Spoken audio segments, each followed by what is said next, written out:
Eon-san? Wonder what she's doing here.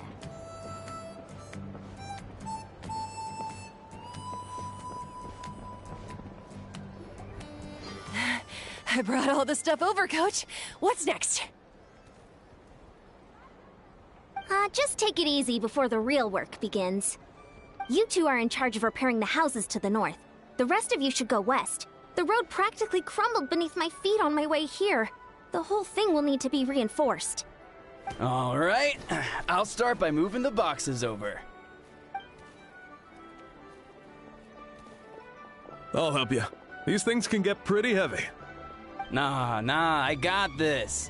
These muscles aren't just for show, you know. You see that? Perfectly defined. I can lift this stuff up with one hand. Fine, as long as you don't wind up too sore to move tomorrow. I don't want to hear any complaints from you. Just prepare to be amazed. My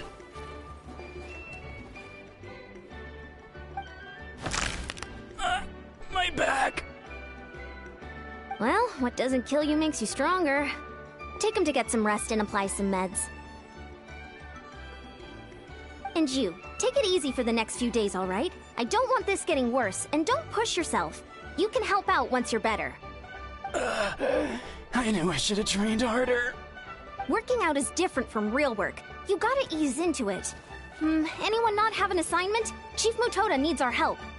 Eon-san! Traveler! Paimon, what are you doing here? We were just about to ask you the same thing. We didn't expect to run into you in these parts. Well, my tribe's in pretty good shape, all things considered. We're already done with all the repairs. I heard the Flower Feather clan was hit a lot worse, though, so I decided to come help. On the way, I ran into a caravan of merchants from my tribe and brought them along. These are my students.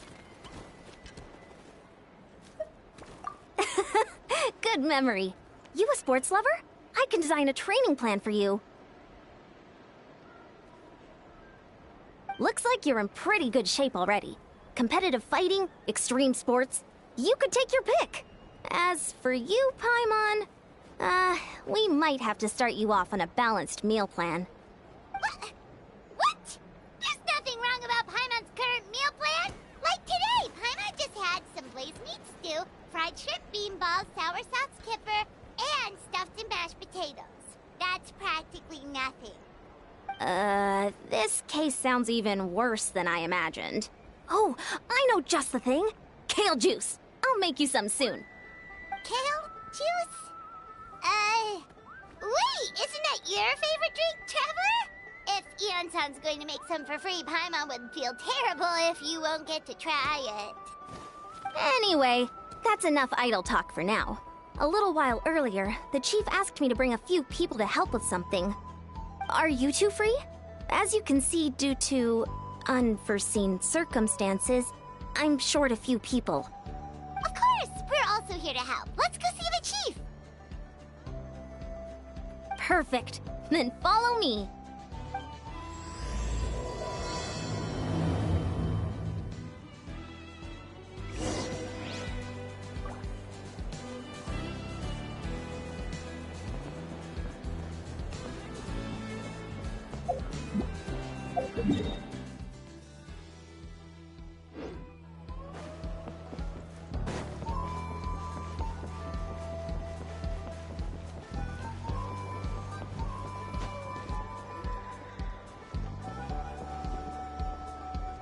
We made it, Chief. Eon-san, Traveler Paimon. I'm so glad you're here. Let's just get straight to the point. Are the people behind you warriors from your tribe? Did something bad happen to them? Cold. So cold. Duarte, are you there? I'm drowning, and there's something in the water! He's on the ground, but it almost looks like he's trying to swim.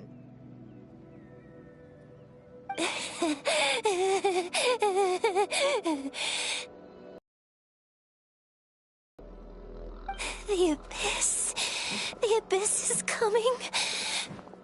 There are eyes in my hands, and hands in my stomach. And my stomach is full of teeth. It ate all of you. It's coming for me too. But we haven't been eaten. We're right here. Huh.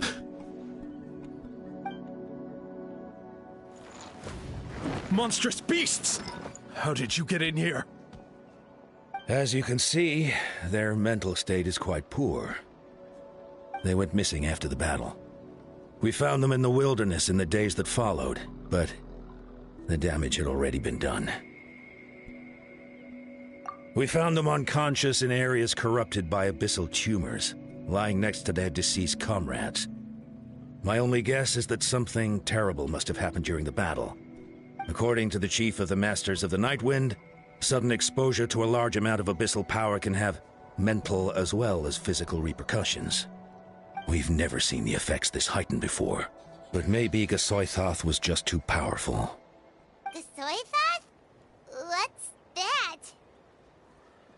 It's the abyssal monster that appeared in the sky not too long ago.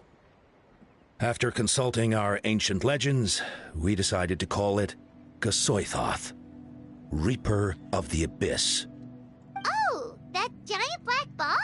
Didn't we force it to retreat, though? True.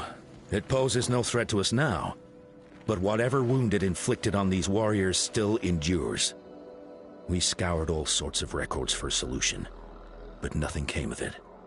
There was some mention of a treatment from several hundred years ago, but that knowledge is long gone. Right! You can purify abyssal power! Might as well give it a try!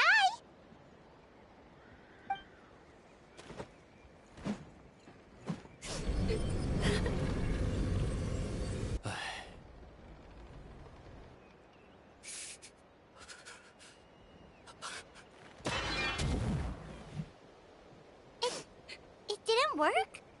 That must mean purifying the abyssal power within them still isn't enough. In any case, thank you for trying. So, what can we do now? Don't tell me my friend is just gonna be like this forever? Come back to me, Gogeta! Please, don't leave me like this! We beat Gasoithoth! They survived the battle! Are we really just gonna sit back and watch them lose their minds? Of course not. What is it, Aeon-san? We'll take it case by case. First of all, we shouldn't keep them cooped up in here. The environment isn't doing them any good. Let them go where they feel comfortable, and the Traveler, Paimon, and I will talk to them. But, Are you sure about this? I know you're worried, but we don't have any other solution, right? Maybe it works, maybe it doesn't. But we won't know until we try. Well, don't just stand there. Let them go. Send someone to follow them, but don't stick too close. We just need to keep tabs on them.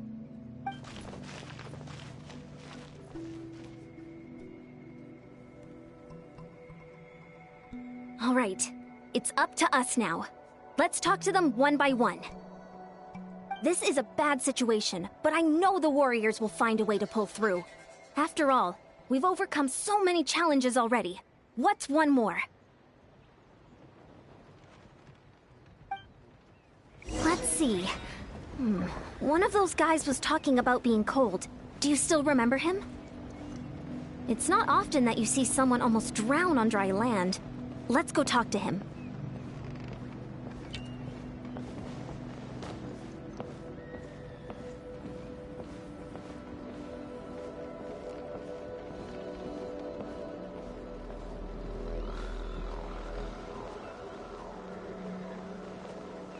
This is not the end.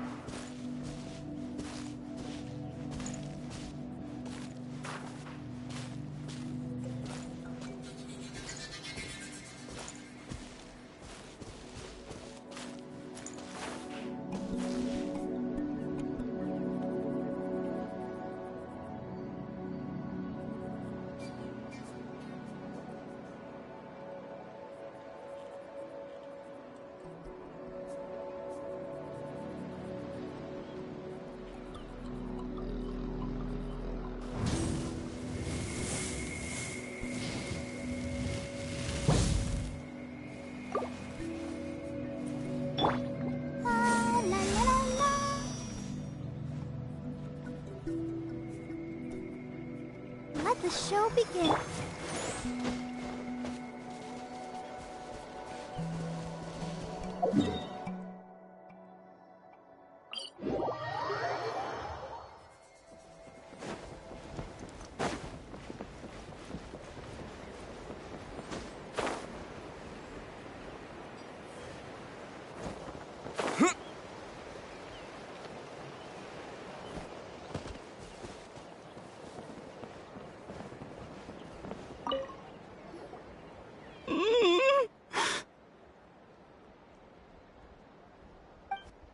Found him.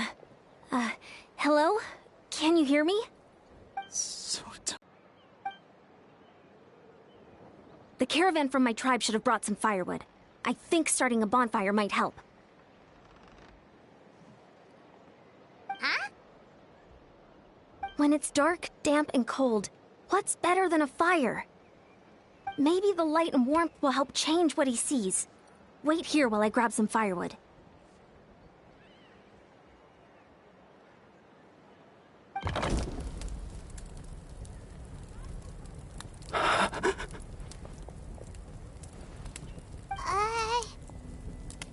Light.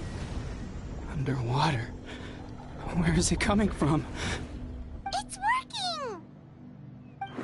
Is someone there? Please save me. No, wait. You have to leave this place. The water's too deep. You won't make it. It's okay. We brought some friends from the people of the springs. They're great swimmers. We're here to save you. No. Please. Just leave me. Duarte. Oh no, it's not working anymore! Looks like the bonfire wasn't enough. That was the second time he mentioned the name Duarte. Maybe we can start there. Let's ask around and see what we can learn.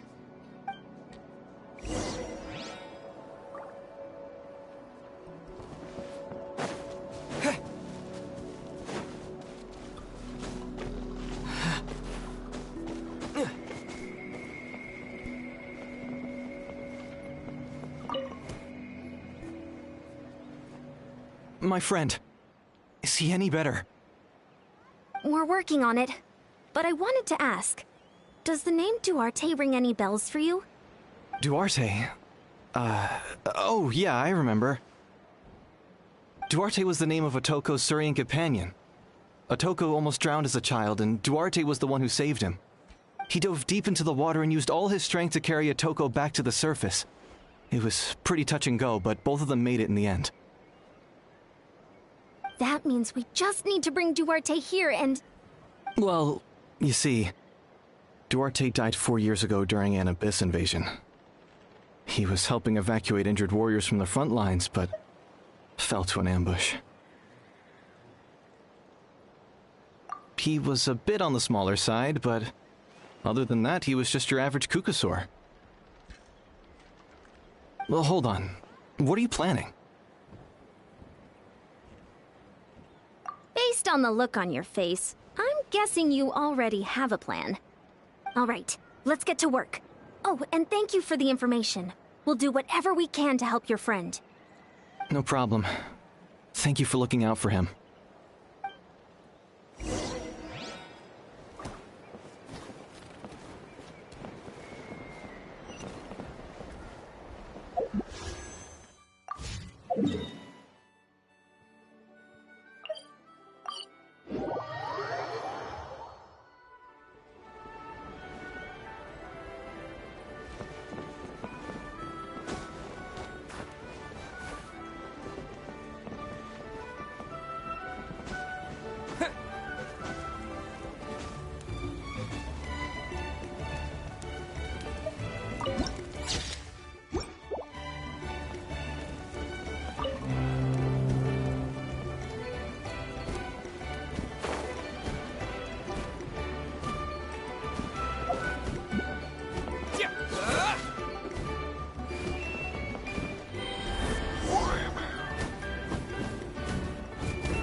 Duarte?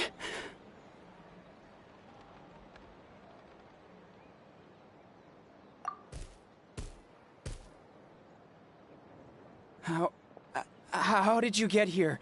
Are you here to save me? It's working! Shh. What now?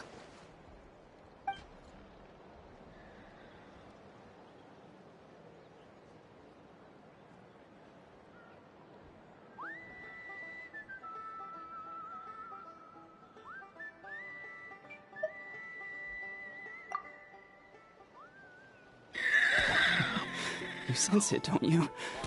This place is dangerous. Still. Hearing you make that noise reminds me of our first few battles together. You were such a little thing back then. And I also had no idea.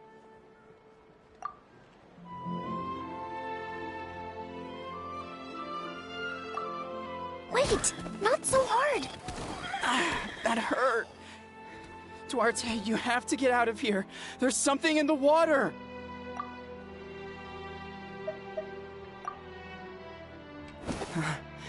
You're gonna carry me out of here just like last time. Over a decade later, and you're still trying to save me. I can't believe you made it this deep underwater, but I'm so glad you found me. Once we're out of here, let's split a huge portion of blazed meat stew, just like old times. I owe you for this. We're almost at the surface. People tried to tell me you were dead, you know. As if I'd let that happen. I promised to protect you. There's no way. No way.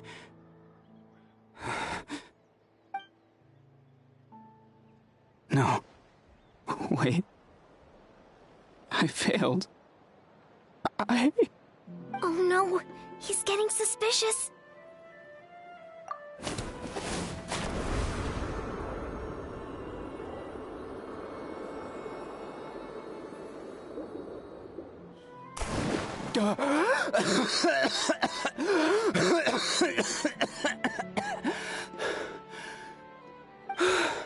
Duarte? Wait, you're not Duarte. How did I get here? Who are you people? Toko! He's Kaylee. What's going on? All I remember is the battle against the Abyss, and then I was drowning. And a Saurian that looked like Duarte saved me. How did I get here?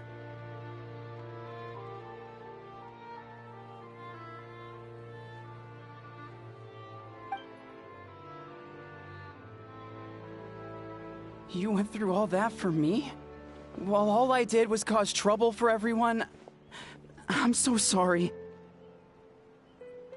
None of this is your fault. Maybe it's not my place to say this, but go easy on yourself. You deserve to move past what happened here, and what happened to Duarte. Thank you.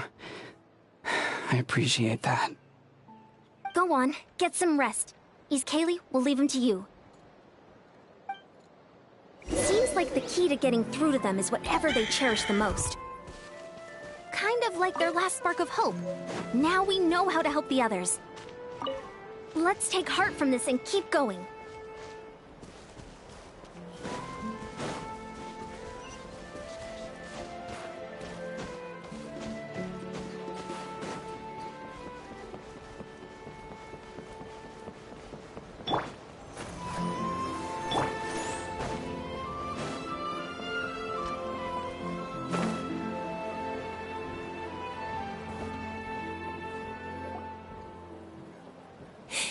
It's coming for me. It's gonna eat me. It's okay. There's nothing to fear. Gasoithoth has lost. Nothing can hurt you anymore. It's no use. It'll just come back. Nothing can stop it. Nothing can stop the abyss. It will devour everyone. One day, we'll all be reunited in the pit of its stomach. Maybe it's just Paimon, but she be in even worse shape than Atoko. She can talk to us, but nothing she says makes any sense. She also seems really afraid. Afraid? Is right. I wonder what triggered it. The battle against the Abyss? Or maybe like Atoko, it's some deep-rooted fear, and the Abyss just made it worse. Alright, just like before, let's go see what we can learn about her past. Ion-san, I heard you cured Atoko? I'm so relieved. Is there anything I can do to help? If you need extra hands, I can... Chief Mutota! Perfect timing. I was just looking for you. I wanted to ask you some questions. I think you're onto something. The mental distress does seem to be connected to pre-existing fears and anxieties. Kochita doesn't like it when people talk about her past. But the situation is urgent. So, I guess I'll be the bad guy.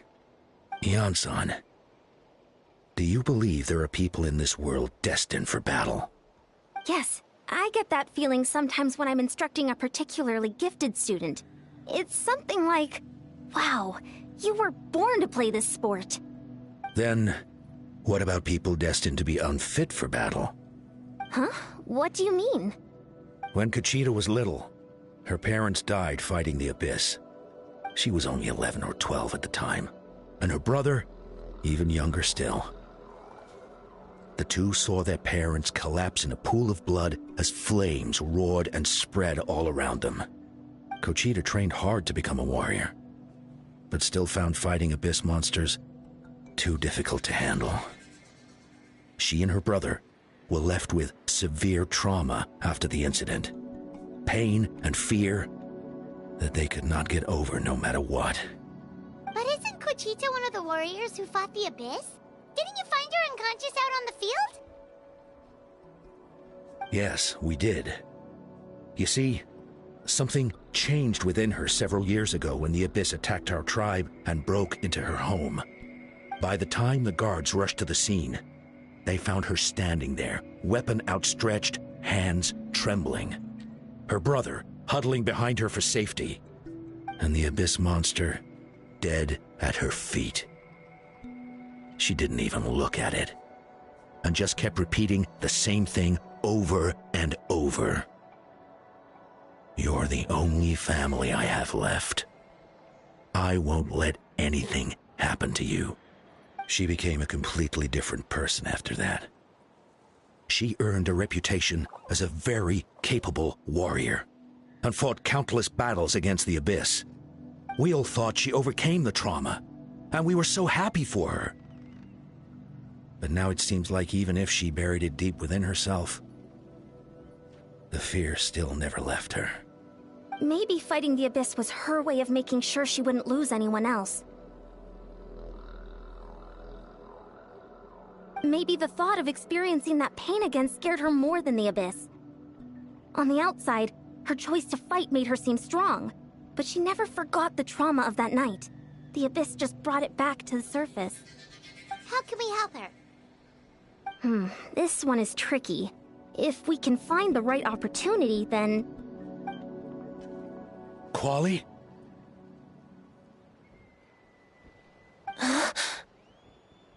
Quali, what are you doing with that weapon? Show me the monster that hurt you! I'll make it pay! I'm going to protect you this time! Calm down, Quali. That monster is already... I can do it! I don't care what it takes! I just want her to get better. She's the only family I have left. Family? Oh, hold on, Chief Mutota. Looks like Kochita's responding to his words. If Quali goes to battle, the Abyss will devour him. I can't let that happen.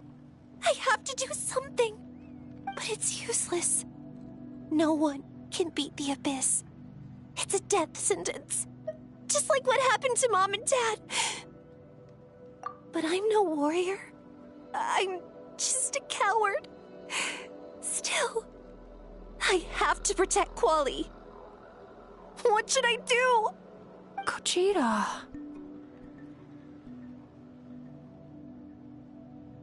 Fight it! One more time? Good idea, Traveler. Her fear of the abyss runs deep, but she still has the will to fight. She just needs to defeat an abyss monster by herself, and we can prove to her that the abyss isn't indestructible, just like you said. I think it's worth a try. Plus, with us around, we can make sure she won't get hurt. Although, that also... Try checking the mountains to the north. A few fled in that direction after the battle. I dispatched a team to clear them out, so most of them should be gone. But there might still be a few stragglers.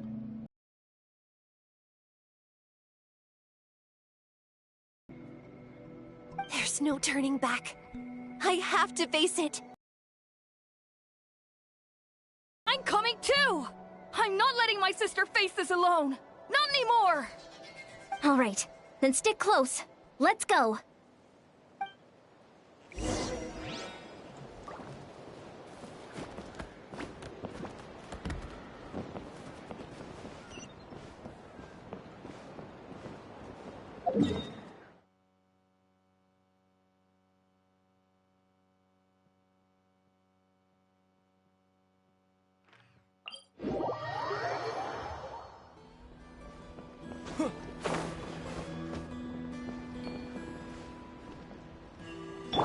Light it up!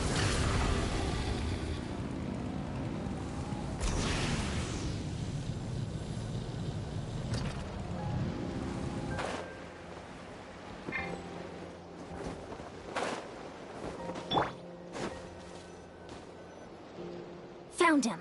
Let's get started.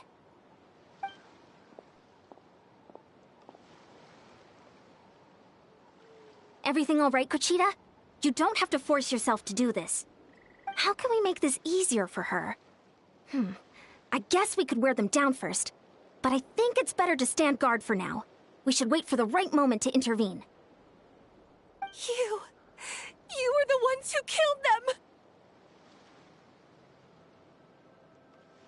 As a kid, I thought my parents were invincible. They were always so strong and gentle. They seemed like the most powerful people in the world. But I can still see the image of them collapsed at my feet that night. The raging fire, the smoke, the smell of blood, the sound of my brother's cries. It's all burned into my brain. They told me to run, and I could see the fear in their eyes. I've been running from my fears ever since. But why didn't my parents run? It must have been because... You can do it! Because of our family. When you have someone to protect, there's no backing down. No matter what.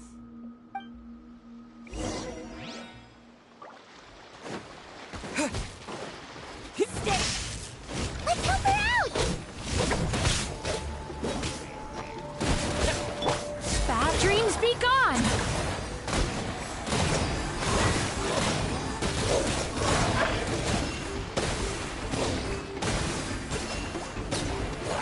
I can do this. I have to do this. A cheap shot. Let's ride! Wrath from the skies! Try and stop me! I'll protect us. Go away!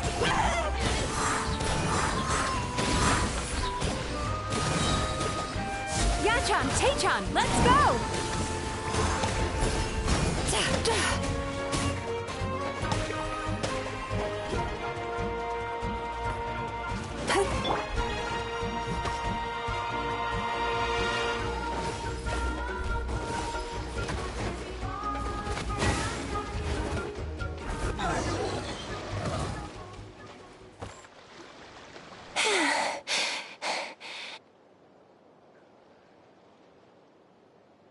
Where are the rest? Where are they hiding?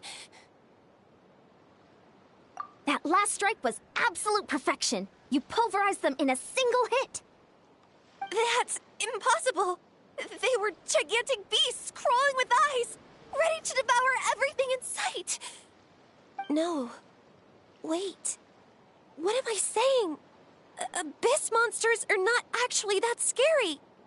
I've defeated them before. I know I have. She's back to normal! Kuchina! What just happened?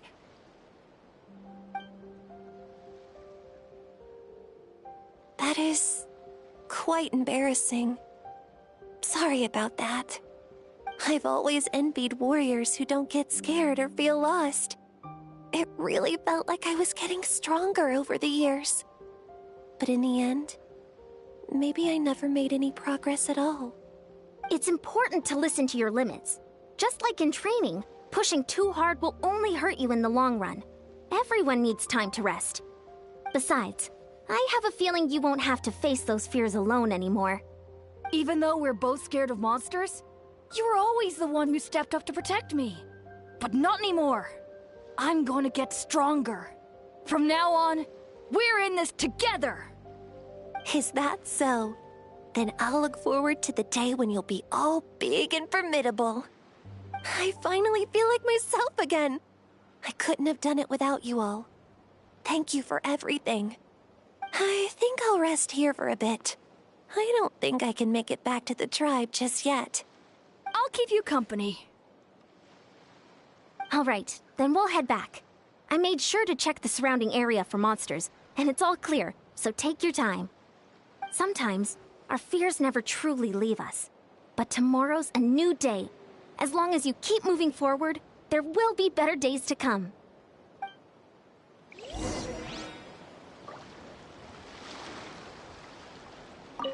I'll fight by your side until every last monster is gone. That's very brave of you. But you know what would make me even happier? If this whole war would end tomorrow, so you would never have to fight at all.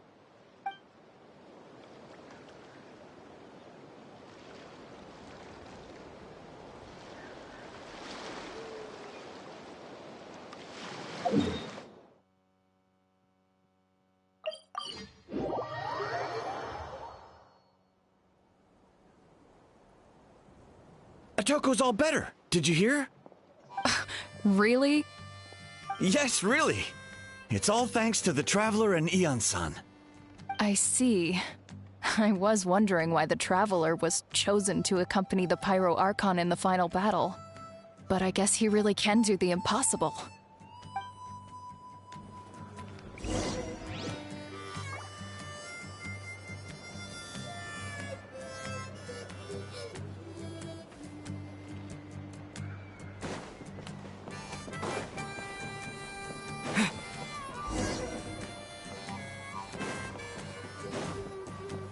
So all those rumors about the Traveler really are true.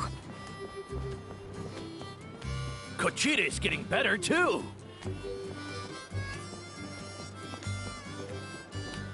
Koichi, give me a hand for a sec. Right. Koichi's not... She's not here anymore.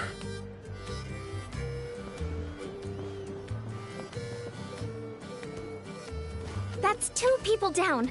You're an amazing problem solver, Traveler. Probably a well-honed skill from all your travels, right? You really know how to give people hope. Ever since you came to Natlan, I've been feeling a lot better about our chances of winning this war. Yeah, honestly, Paimon was at a complete loss when she saw so many sick people on the hot air balloon platform.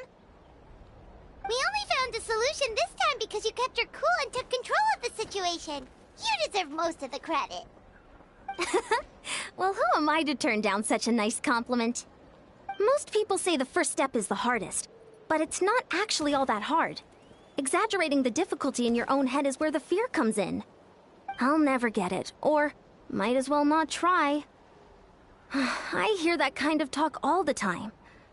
But if you break your goal into smaller parts, the first steps might actually turn out to be the easiest.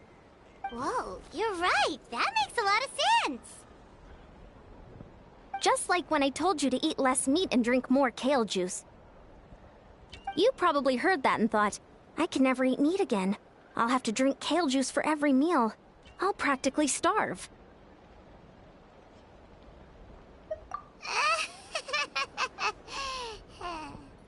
In reality, all it takes to start is eating 2 fewer servings of blazed meat stew and adding some kale juice for nutrition. That's it. It's not about making drastic changes all at once. That sounds like something Paimon could do, but would that really change anything? Consistency is key. You can't accomplish your goals in one fell swoop. You have to eat away at them little by little. My ancient name means power. Did you know that? So everyone thought I would grow up to be this tall, burly, muscular warrior. But that's not what happened. A lot of people were confused and disappointed. My fellow warriors couldn't understand why I inherited that name over them. At first, I also felt lost. It was only later that I realized true strength basically boils down to problem solving. Physical strength is just a means to an end like everything else. So I began to break problems down into smaller parts. When facing an impossible situation, you just need to act. And if you fail, so what? That's just life. Anyway, that's what I've learned over the years.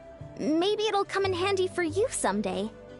Oh, well, when you put it that way, Paimon's almost encouraged to start drinking kale juice tomorrow. No, today. Paimon will start today. You're amazing, Ann-san. You really make Paimon feel like she can do the impossible. Maybe your true strength is giving other people strength. I don't deserve that much credit. You already have that strength within you. I'm sure you've faced more obstacles than I can imagine during your travels. But you never gave up. That proves it. I bet I could learn a thing or two from you. Heian-san, bad news. Okoland is out of control. Stay calm. I'll be right there. Looks like the time for conversation is over. Come on, let's go see him.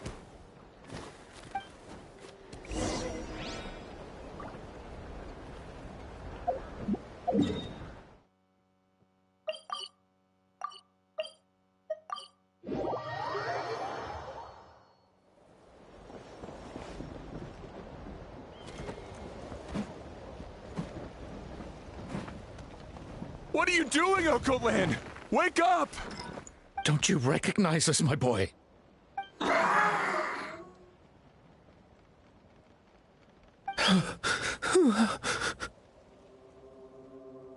The Abyss monsters are everywhere.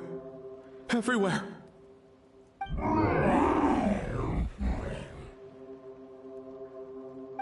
They've taken over the tribe. No corner is safe. Did we lose the battle? No. It's pointless to think about that now. A warrior only has one job. Fight until the very end. Careful! He's not himself! Okotlan! Get back! I don't think he can hear us right now. We need to get him under control. Let's go!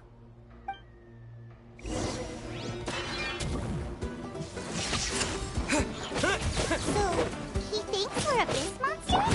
Hey, it's okay! We're not the bad guys! Talking is pointless. Let's go. Come on! Give me your what? Wretched Abyss! Get out of my tribe!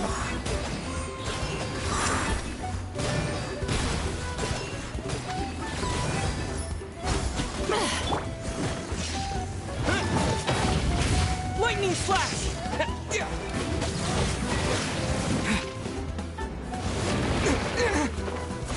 Mom, Dad, are gone. This is my final battle!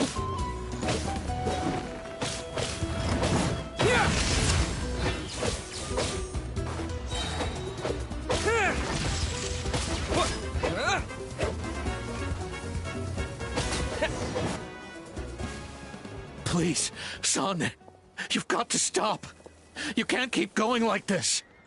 Wretched monsters! Give me my family back! Look, Okoland! That's your father! He's standing right in front of you! Get out of my home! I'll never forgive you!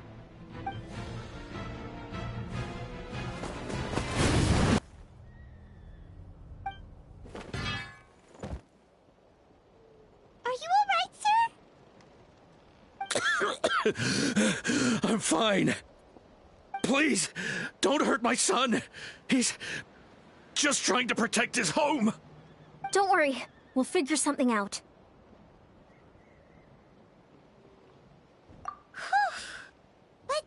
What should we do now? He's different from the other two. It's like he can't hear us at all. He keeps calling us monsters. We're basically enemies to him now.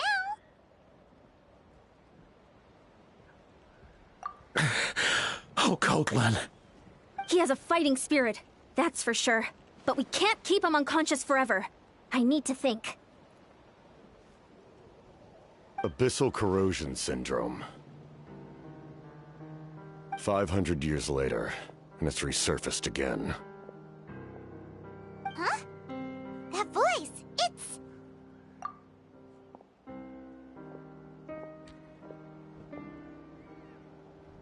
So you've seen this illness before? Direct contact with high concentrations of abyssal power causes irreversible mental trauma in most people. The exact presentation will vary according to trauma level. Some will suffer from superficial hallucinations and maintain the capacity to perceive the outside world. In such cases, verbal and physical interaction can be used to break through the hallucination. However, there are also those who are so far gone, entrenched in hallucinations so deep, that medical intervention is the only option. That's why we developed the Drought of Lucidity. The Draft of Lucidity? It's a kind of medicine that can dispel the psychological impact of the abyss. The treatment comes with severe side effects, including chronic migraines for the rest of the patient's life. So, it's reserved for the worst cases. This man is a devoted warrior, one not easily swayed from battle. That is precisely why it's so difficult to pull him out of this hallucination. If you trust me to be true to my word, give him this.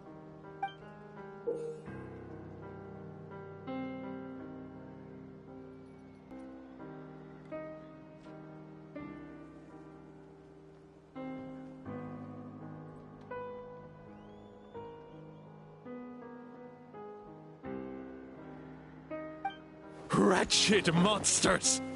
Setting up an ambush! Give me your worst. It's either your end or mine! Hurry! He's awake! Please, give him the draft. My son thinks he's alone in this world. In his mind, all his family and comrades are gone, and only enemies remain. There's nothing more painful for a warrior than losing everything you fought so hard to protect.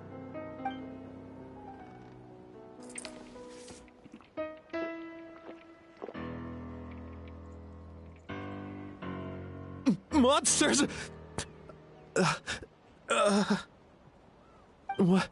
What's going on? Dad? What are you doing here? My head hurts. I just had the strangest dream. I dreamt the Abyss took over the tribe. It's all right, my boy. It was just a nightmare. Let's go home. You need a good night's sleep. But first, I want to thank you for saving my son. May I ask your name? Just Capitano is fine. I owe you more than words can say, Mr. Capitano. My name is Mune. You're welcome in my home anytime. Time to go, son. Can you stand?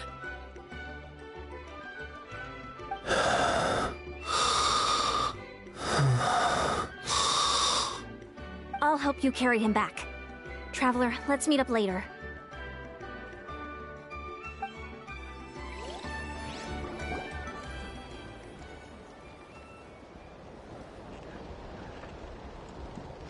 Thank goodness everything turned out all right.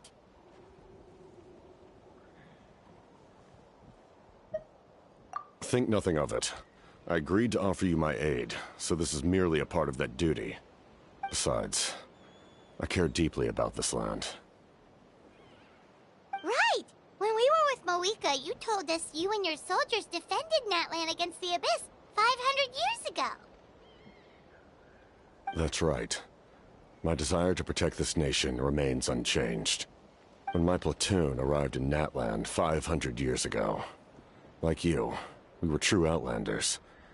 But as time passed, I encountered the people of this land and witnessed their desperate struggle against the Abyss.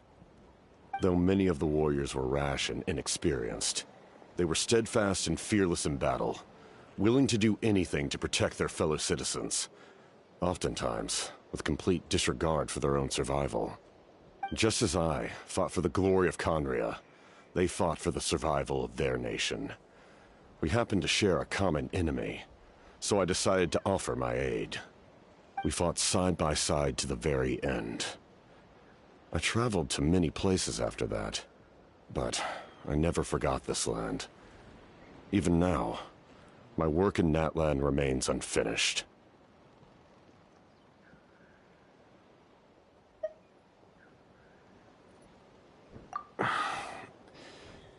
It may seem difficult to understand, but the reason is really quite simple. That name carries with it the glory of my homeland and the honor of Natlan. Yet, I failed to bring my soldiers home. And I failed to help Natlan defeat the Abyss. But that's not your fault. The Abyss is way stronger than any of us imagined. You need not comfort me. I am no longer who I once was. Let the events of the past continue to collect dust in the annals of history. I will continue to help Natlan in my own way. Like, with the draft of lucidity? Who knew you could make medicine? Were you a doctor before? The drought was Guthred's invention. He was a respected military doctor, as well as my trusted second-in-command. We faced a similar situation to what you witnessed today. The endless battles against the Abyss triggered delusions among the soldiers, to the point where some attempted to kill each other. In order to develop a treatment as fast as possible, Guthred used himself as a test subject. He passed away shortly after the drought was complete. That's who he was. Unrelenting in his pursuits. No matter the cost, no matter the sacrifice. In the end, he even gave himself up for a chance at success. I'm sure he would be pleased his creation aids people, even now. The Abyss has wrought enough suffering on this land. I sincerely hope this war will end soon.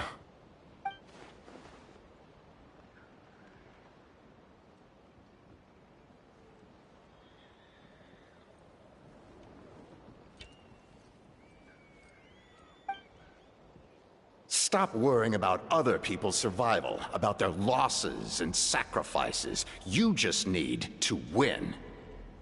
That must be why I've returned. For this moment. Please finish what you set out to do, Commander.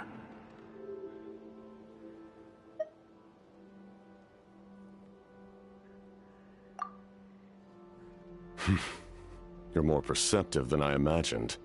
However, some things are better kept secret for now. We may be working together, but our goals are not entirely aligned.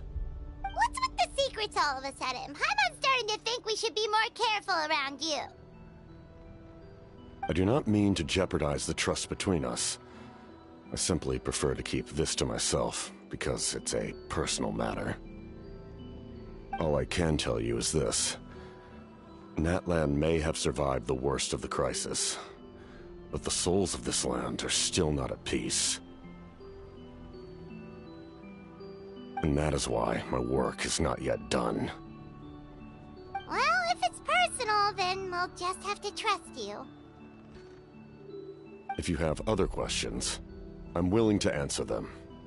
Wait, like anything? Paimon wants to know how you eat with the mask. Anything you want to ask, Traveler?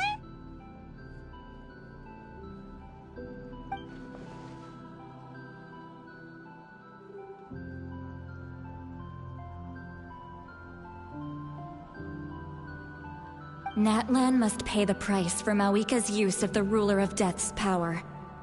That price is death. and only Mawika's death can clear the debt. Even now that the war's over and the threat to Natlan is gone, it looks like that death is still set in stone.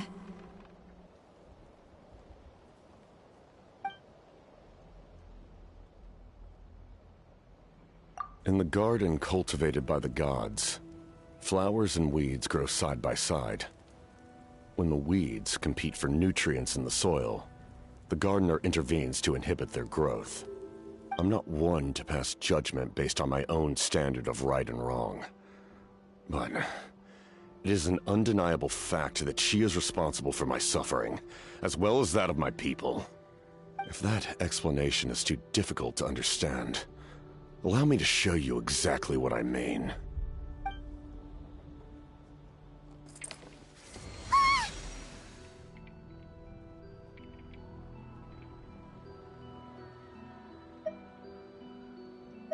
The ruler of death can freely define the form of death, or grant immortality to anyone she desires. Her power is a rule in and of itself. Faced with such an overwhelming level of power, it can feel hopeless to resist. But I am of the belief that, in this world, no destiny is unchangeable, no death inevitable, and no rule unbreakable. So, before the final moment truly arrives, we must fight harder than ever. Hey, Traveler. Paimon. Sorry, hope I didn't interrupt anything. After helping Occult land back home, I went on a small walk and happened to run into a messenger from the Scions of the Canopy. He's been looking for you everywhere. Oh, did something happen? Apparently Shilonen's ready to start forging your ancient name. She needs to check the progress of your Pilgrim's Chronicle, that device she gave you before. She invited a bunch of people to be there, including me. So let's head to the stadium once you're done here. This is a critical time for you, Traveler. It's best not to delay, so let us end our conversation for now. Best of luck to you all. Goodbye.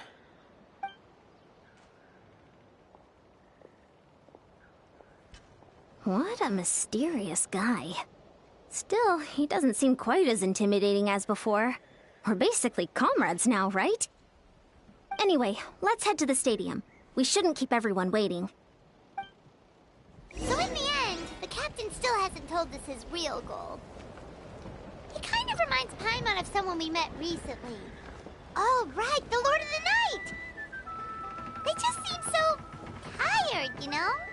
Since they've both been alive for many centuries, do you think that's just what happens when you've been alive for too long?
Sure took your sweet time! Wretched scoundrels! How dare you keep the almighty Dragon Lord, Kahulaha, waiting! Kneel before us and apologize, or we'll... Don't listen to him. We just got here too. Kanich, Kachina, Mualani? Woo! Everyone's here! Reunited at last. Did you miss us? I brought candy and cookies to share. Of course we missed you. Ooh, you brought Source crackers too? Score! Just in time, Traveler. It's so stifling in here. I was just about to go outside to get some air. It's the same temperature outside. Anyway, how was the trip here? To be honest, I also didn't expect this many people to show up. A third of this amount is more than enough for my plan. I need to ask them about you, gather their thoughts and hopes. That will help the formation of your ancient name. Oh, you brought the Pilgrim's Chronicle, right? Yeah, let me take a look. Okay. The progress looks good. We have enough people, so let's get started. Sorry I'm late. Shaska showing up late for something? That's a first. I had to follow a group of monsters further than expected. When I got back, I heard about what you did for my tribe. Thank you. The Traveler deserves most of the credit. Plus, if it weren't for your help during the battle, the Collective of Plenty would have suffered a lot more. We had the manpower to spare, so it's only right we return the favor. Okay, let's save the pleasantries for later. Everyone's here, so let's get started. All right, let me remind everyone what's going to happen. I need each of you to stand before the Pilgrim's Chronicle and share your stories about the Traveler. Your words will be recorded and become a part of the Traveler's ancient name. Any, questions? Nope. All right, then, to start things off... Hold on. Remember what we discussed? Oh, right. I almost forgot. Traveler, Paimon, you, can't be here for this part. Huh? But why? We want to hear what everyone has to say. I need people's true thoughts and feelings. It's best if the subject in question isn't involved. It's much more difficult to express those feelings to someone's face. People get shy in those situations. It's just how it is. You're right. Just like when Paimon doesn't have enough more to pay for her meal, but she's too embarrassed to tell the Traveler, so she has to make up some excuse.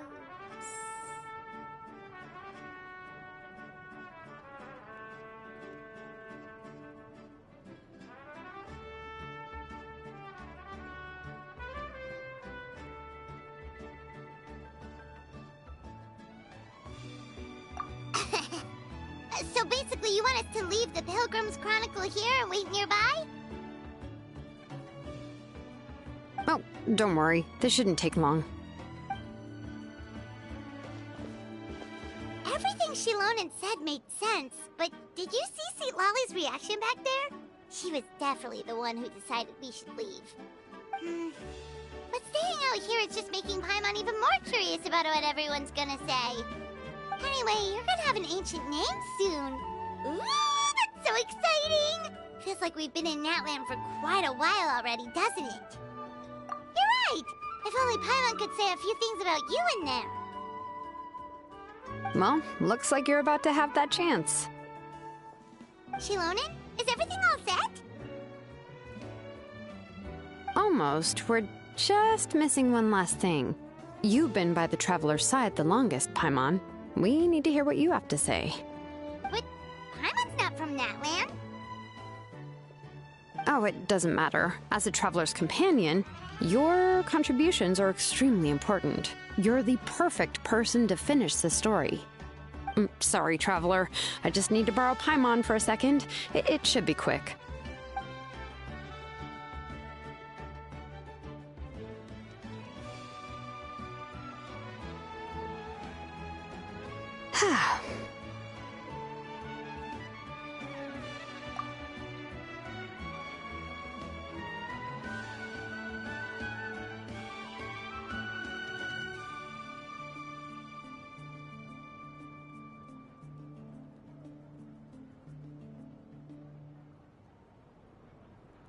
Paimon gave us a lot, and I mean a lot of information.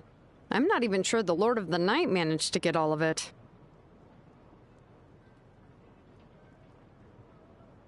Well, we've been to 6 nations already. Here, you can have the Pilgrim's Chronicle back. I'll need it when I forge the name, but you can continue your adventures in the meantime. And when the time comes, I will forge you an ancient name unlike anything that's come before, so that you, Moeka, and Natlan as a whole can finally put an end to this endless war.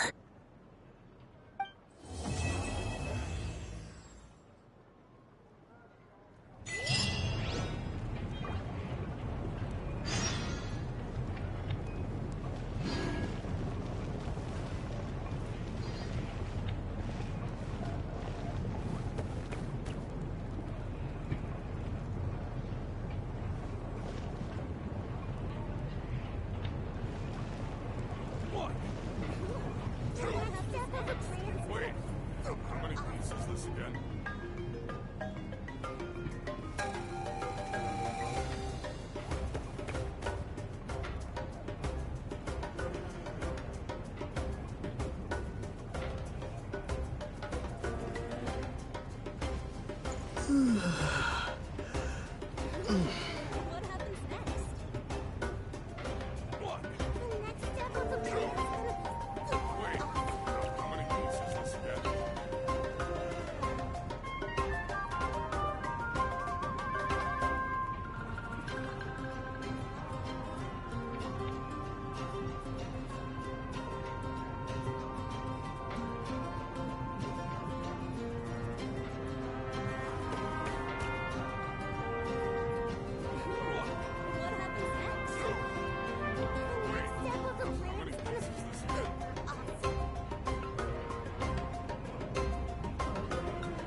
We just got a message from Moeka.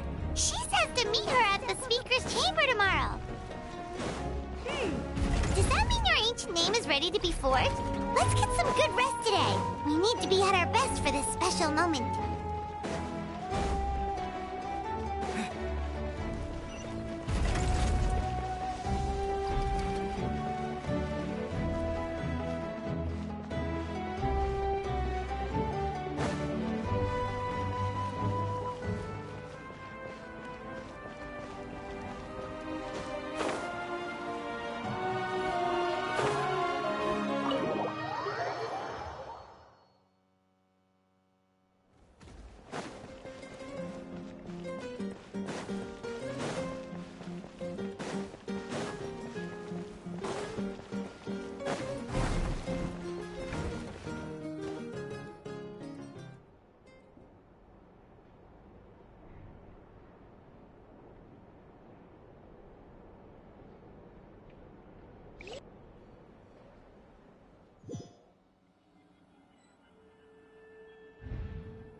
Ready, steady, go! Let the show begin.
Though our homeland has become a distant memory, the flames of war continue to rage. We've long shed the last of our blood. Stay strong, my soldiers.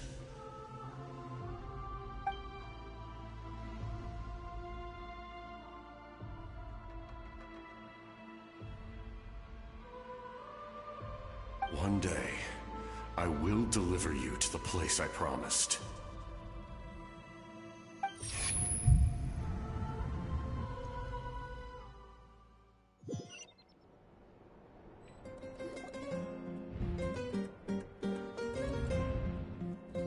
Morning, Traveler! Did you have a nightmare last night? Paimon could hear you tossing and turning in your sleep. Maybe you're just nervous for the final battle?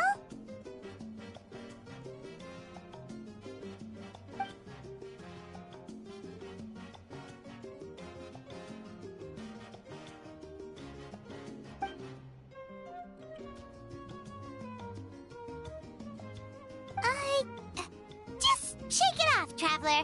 We're supposed to meet with Moika today.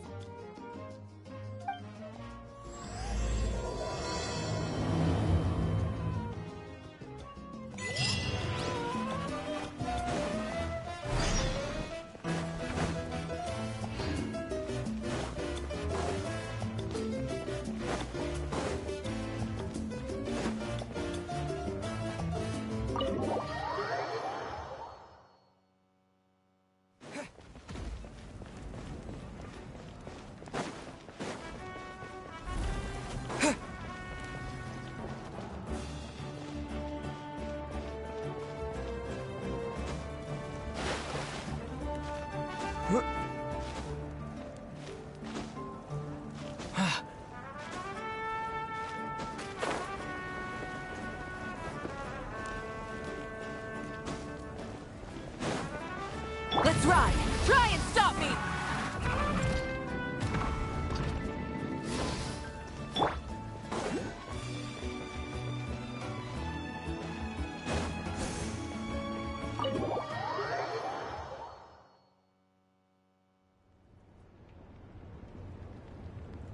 I see. If all goes well, 3 days should be more than enough to forge the name. You won't need to push back the plan.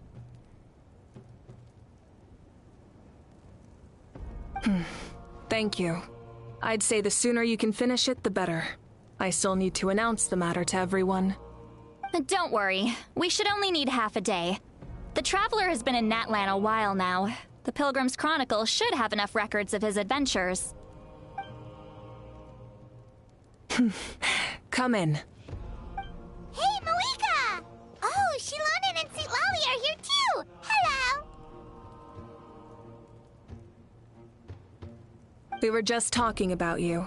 I invited you here for 2 reasons. First, there's the Traveler's ancient name, which is ready to be forged. Oh yeah! You need the Pilgrim's Chronicle, right? The device the Lord of the Night gave us? Perfect. Could I take a look?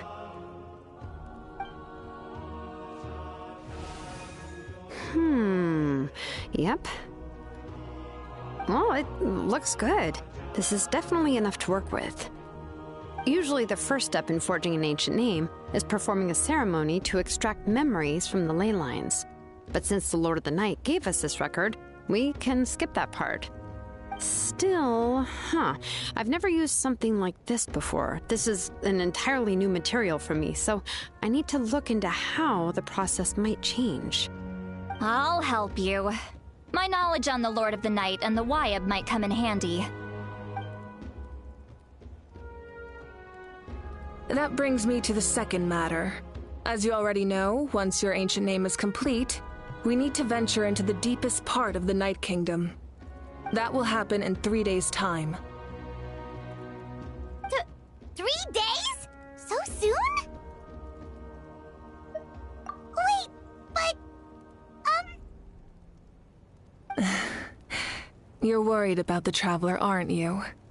Well, Paimon gave it a lot of thought, and Paimon's not very good at thinking or fighting to begin with. It's just...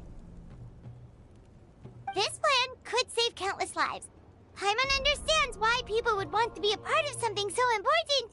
But all this time, Paimon has barely left the Traveler's side. Not to mention, we all know this will be a super dangerous That's right. And as long as we win, the Ode of Resurrection will return us to this land. The Night Kingdom is a realm of souls and memories, where mental fortitude outweighs physical strength. All in Natlan are resolved to win this war. The Sacred Flame will connect us to their fighting spirit. We will do whatever it takes to win. So if you want to contribute, just cheer us on, alongside all the people of Natlan. For the Traveler, I'm sure your words of encouragement are among the most important. The most important? Really?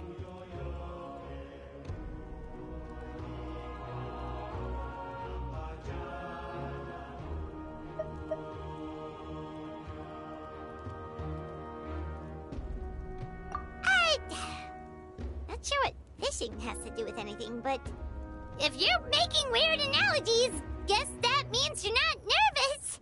All right, it's decided. Paimon will cheer the loudest out of everyone in Natlan. It's less about volume and more about mental focus, but I get it. You're just trying to show how much you care. Of course, this all depends on the successful completion of the ancient name. Otherwise, the Traveler will not join me. That is the condition. Don't worry. I swear on the honor of my tribe, I will not fail.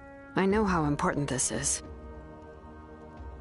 There's no time to lose. Let's go. All right, everyone. When we meet again, it will be to deliver the ancient name. Good luck, you two!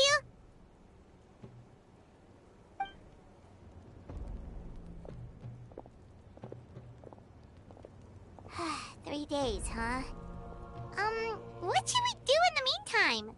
We know you're still rebuilding, so is there anything we can do to help?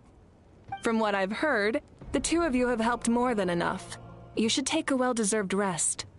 Even if there are stray abyss monsters out there, our warriors can handle them. Don't worry. Exactly! We can't take a break! We're adventurers! We gotta live up to the name! We still have a long journey ahead of us and so many places to go! The battle in 3 days is just another part of our adventure! I see. In that case, just do what you think is best. This final battle is extremely important to me. The culmination of my life's work. Still, I think you've got the right idea. I'm also going to follow my heart. I plan on using these 3 days to calm my mind and work on a painting. Oh, you know how to paint? I just learned, actually. I hear it takes a lot of practice to get any good. It could be anything, though. What I really enjoy is the process of getting better at something through practice. It's how I relax. Of course, that's only when I have the time. I'm usually too busy. So that's how you relax. Well, it definitely seems like your style. All right. Let's go our separate ways for now.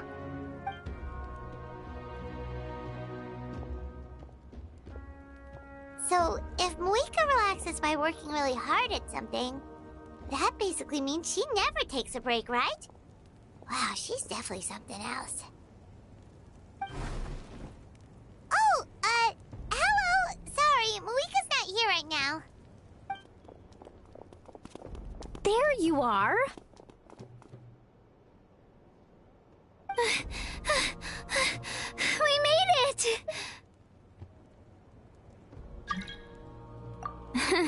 Other than our plan almost falling through, nothing at all. The preparations took longer than expected. We were so worried we wouldn't make it before you left on your next big adventure.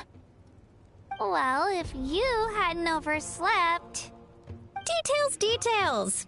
Anyway, come on. Let's go to the people of the Springs. Hold on. Tell us what's going on first. Oh, yeah. Jumped the gun a bit there, didn't I? Basically, we know about your super important mission coming up, and we want to give you a proper send-off. Before the pilgrimage, we usually hold a huge feast. All you can eat, with meat by the tableful. Ooh, all you can eat? I knew that would pique your interest, Paimon. You can eat to your heart's content. You won't want to miss out, I promise. Of course, there's not just meat, but also all kinds of fruit, vegetables, desserts, drinks, you name it. You won't be disappointed. That sounds amazing! We're in!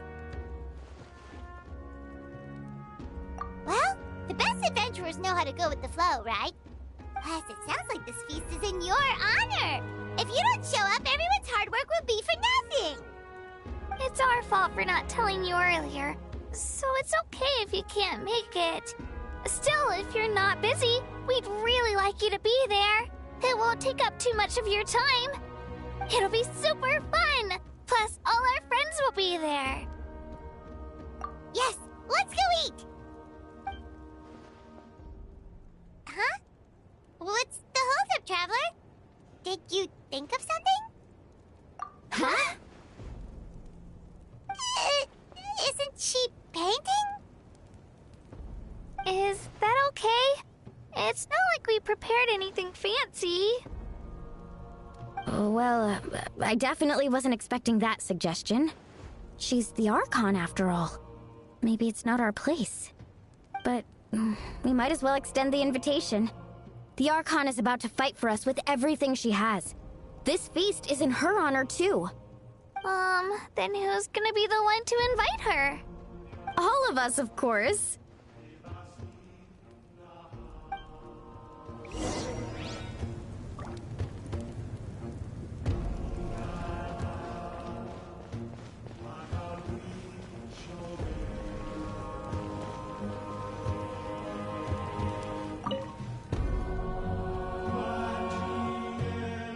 Come in.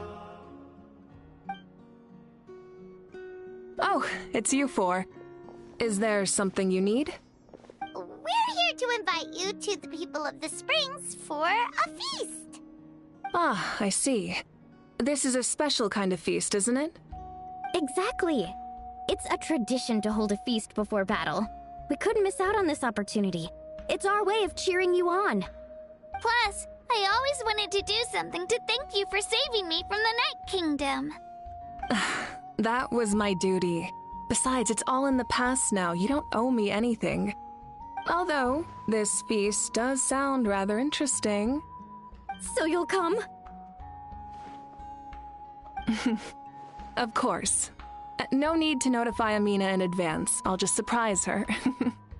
You don't need to turn this into some kind of grand banquet on my account. I'll try my best to attend as an ordinary person, not an Archon.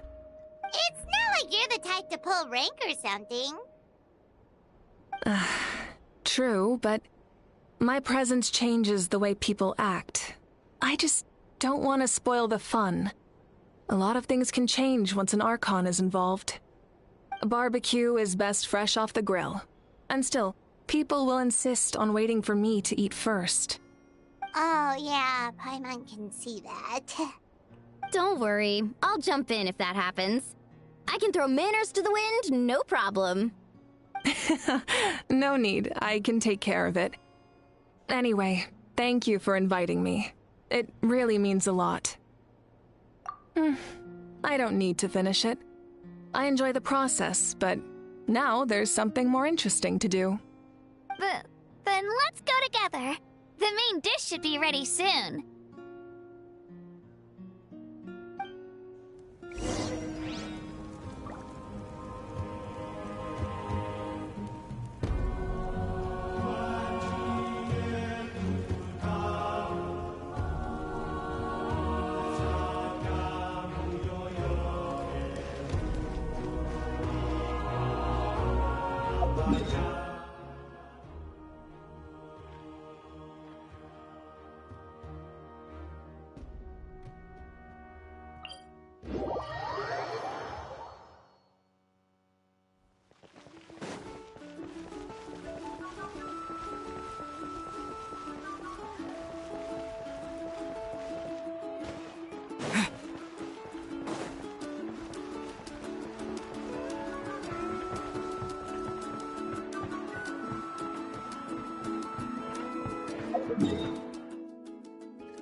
Amina, there's been another delivery. Ugh, you're kidding. Another one? Just like the others. They heard about the feast and wanted to send something to contribute. But this is just a small send-off. What are we going to do with all this stuff? Then again, I understand where they're coming from. I'll deal with it. What a headache. If this continues, half of this stuff's gonna go bad before we get to it. Huh? You're here already? And you even brought the... Archon? What are you doing here? We invited her. She agreed to come as a surprise guest. Surprise is putting it lightly. Sorry. I'm happy you're here. It's just... No apology necessary. What's going on? Well, I started spreading the word about the send-off, just around the area like usual. A lot of people are still busy repairing their homes, so I didn't think many people would come. But the turnout has been overwhelming. Not to mention, we've received a small mountain of deliveries. There's no way we can use all this stuff. That's our Star Outlander's popularity for you.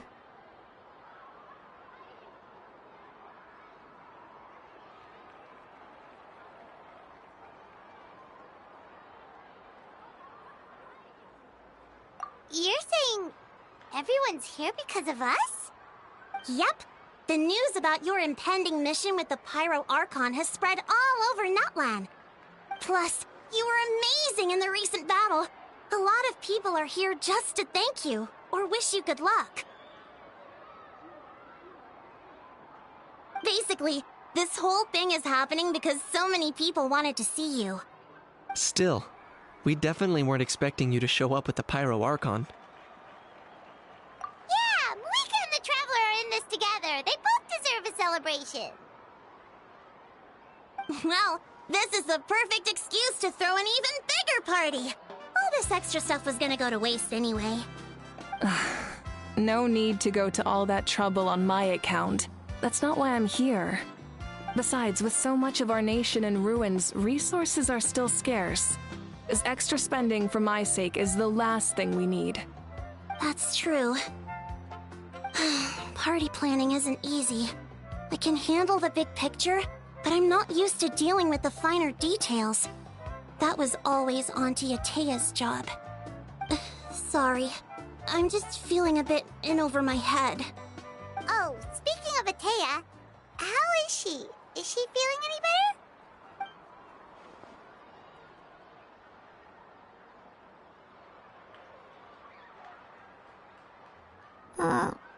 Oh.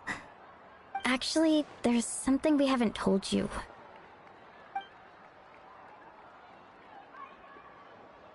Auntie Atea passed away not long after the attack on our tribe. What? When you brought me her talisman, I knew her end was near. Luckily, I got the chance to see her one last time. She was a hero to the very end. Even though her body was at its breaking point, she showed no pain or sorrow. In her final moments, her thoughts were entirely with her tribe and her people. Gatherings like this remind me of her and the parties she loved to organize, so I decided to attend in her memory. We didn't mean to hide anything from you. It's just, there was never a good time to bring it up.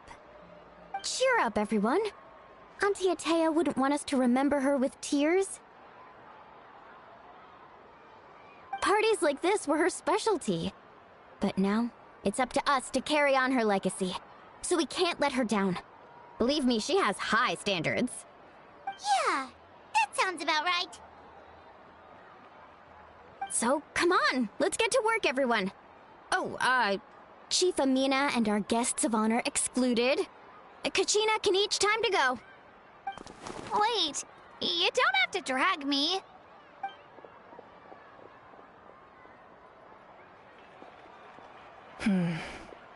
Amina, you mentioned something about a surplus of supplies. I may have a solution. First, invite anyone who comes to deliver supplies to stay for the gathering. If it's a caravan, ask them to extend an invitation to the sender as well. Make it clear in the invitation that anyone is welcome to attend, but you're no longer accepting donations. In addition, all leftover supplies will be purchased by the Speaker's Chamber, sorted, and donated to the appropriate areas. That would be such a big help, Archon! Thank you! I'll get on it, right away! Amazing plan, Malika! It was clear, concise, and organized. But, weren't you trying to keep this small? I don't mind increasing the size of the gathering, I just didn't want it to be because of me. My approach to problem solving is always the same. Different solutions lead to different outcomes. The method may change, but the right choice is always grounded in logic and reason. Whoa.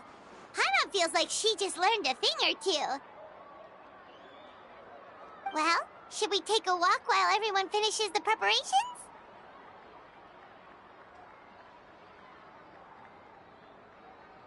Sounds good. A casual stroll can be hard to come by. Let's go.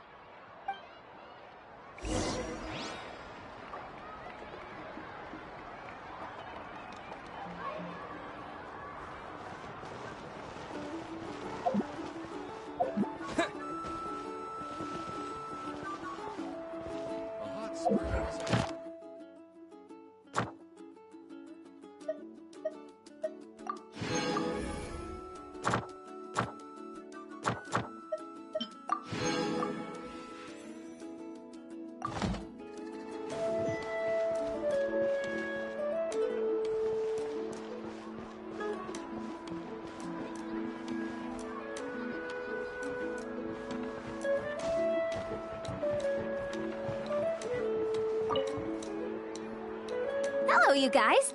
Sorry for the wait. We're still setting up the venue. Hey, did I say you could take a break? Keep pushing. This is the home stretch, and then we get to feast. Yes, Coach. Are you still helping rebuild the tribes? That work is pretty much done, but I've discovered a lot more people with abyssal corrosion syndrome in the process. So I've been compiling patient records while helping them overcome the hallucinations. Thanks to the captain, we have the draft of lucidity for the worst cases. I heard about your efforts. The Speaker's Chamber can take it from here. It's more effective to have a focused task force, and the Speaker's Chamber can contact the Fatui directly for more doses. The doctors at the stadium aren't too busy? The worst is over, so it should be fine. I'll confirm it myself later. I'll be in touch with next steps. I just need you to compile all existing patient records to ease the transition. Understood, Archon. Although I'd like to continue helping out with the treatment, I can't let everything I've learned go to waste. Wow, that's so responsible of you. Well, knowledge is power after all.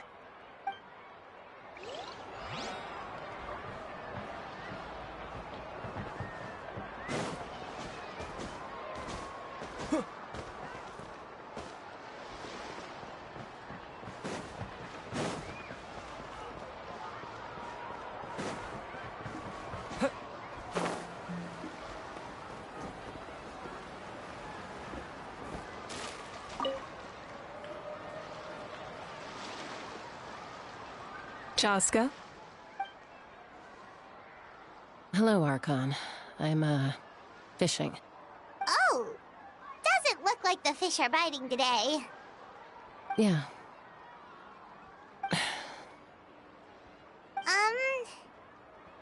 It's okay. You don't have to walk on eggshells around me.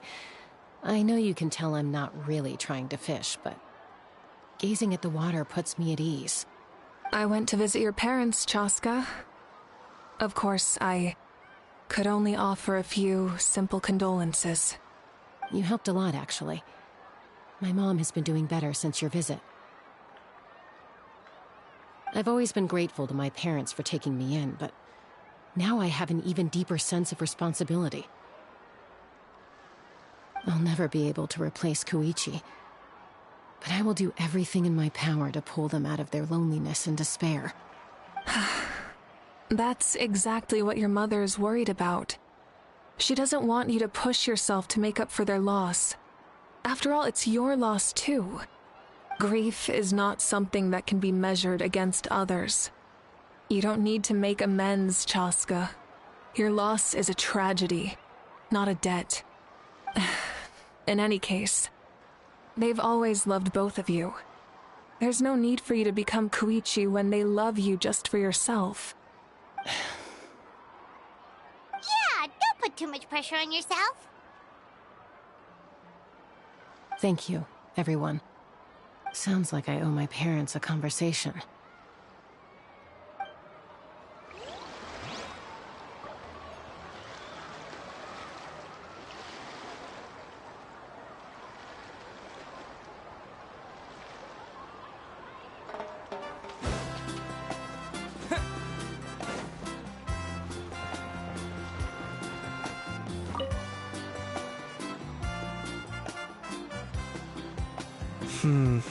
This box is missing a label. Oh, it's you. What's up? Nothing. We're just taking a look around. Well, everyone's busy rebuilding the tribes, so there's not a lot of Saurian hunting work out there. But the Pyro Archon assigned me a special mission. Oh, really? That's a bit of an exaggeration. I just asked Kanich to help identify some of the unknown casualties from the battle. The fighting consumed all of Natlan. Countless humans and Saurians were dragged into the conflict. So a lot of investigative work is required to confirm their identities. Just like a detective, I only have tiny details to work with. The goal is to deduce their habits and find evidence to corroborate their identity. It's tricky work, but we have every reason to keep going. Because Natlan's heroes deserve to be remembered, right? Exactly. That is how we, as the living, respect our heroes and the values of their lives. So let me know if you need extra help, Kanich. I'm doing fine for now. The teams searching for the fallen need the help more than me. The longer we take to find the dead, the harder it will be to piece things together. Understood. Thank you for your hard work. Just doing my part. Hey, looks like the food is almost ready. Let's head over. Paimon can't wait to feast. Oh, but if there are still people you want to see, that's okay. We can head over later.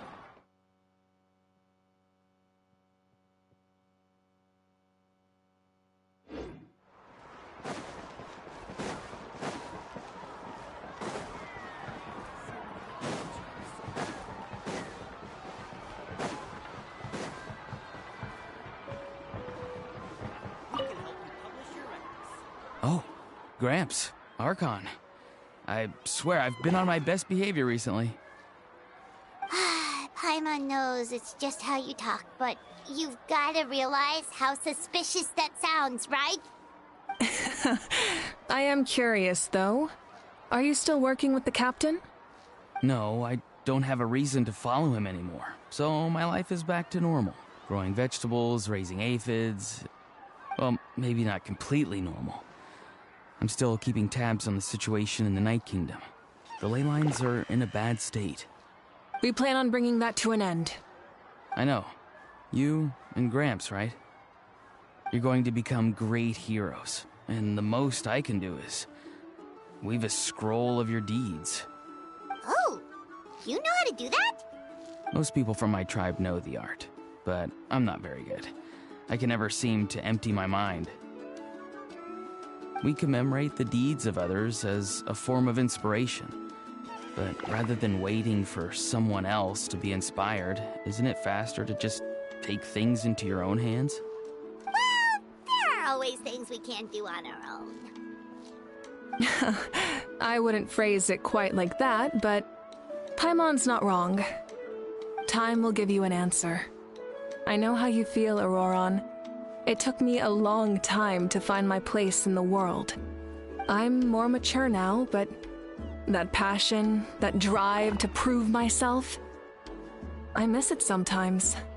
Maybe you'll change in the future, but you can still be proud of who you are now. You're saying I need to live in the present?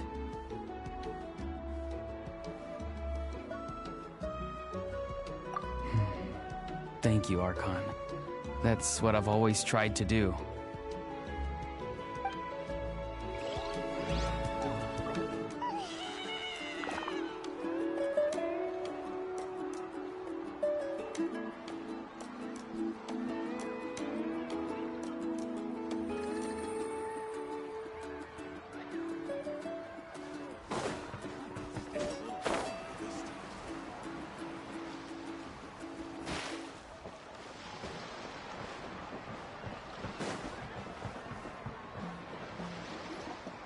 Milani, it's almost time for the feast. Maybe we should send the drinks out first. There's a bunch of guests here already. Yep. I'm making the juice as we speak. Oh, right, ice.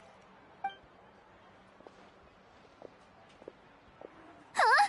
Oh, you scared me. Sorry, we're a little busy in the kitchen right now, but the food is almost ready. Ahow! Get out of the ice bucket! The almighty Dragon Lord, Kahulahow, will not tolerate this stifling hut! We seek a cool place of repose. This bucket suits our taste. Oh, great. Now we can't use any of this ice. Hey! This is your mess! Get back here! Kachina, Ahow is on the run. Help me catch him. Okay. Sorry, I gotta help with the how.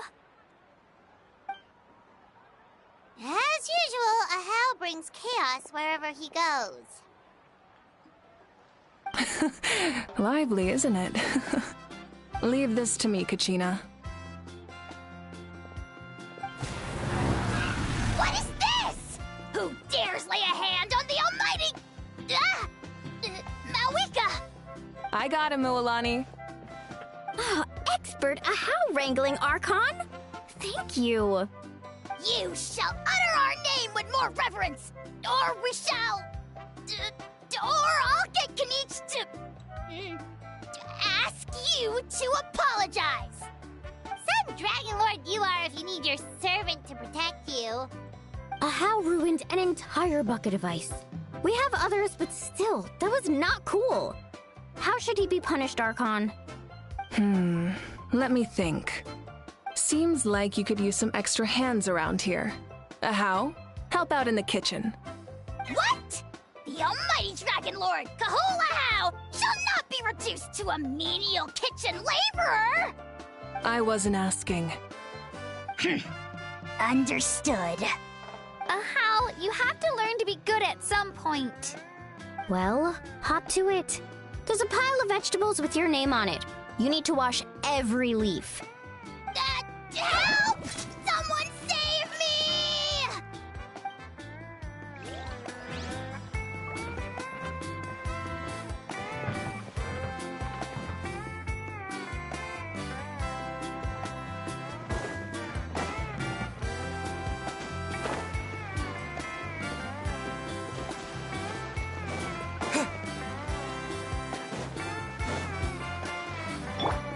Rise with the sun!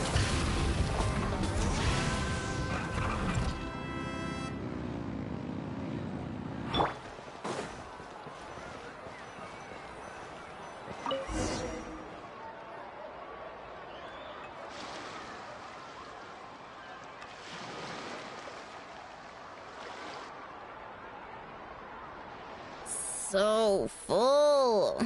I'm practically a blubber beast.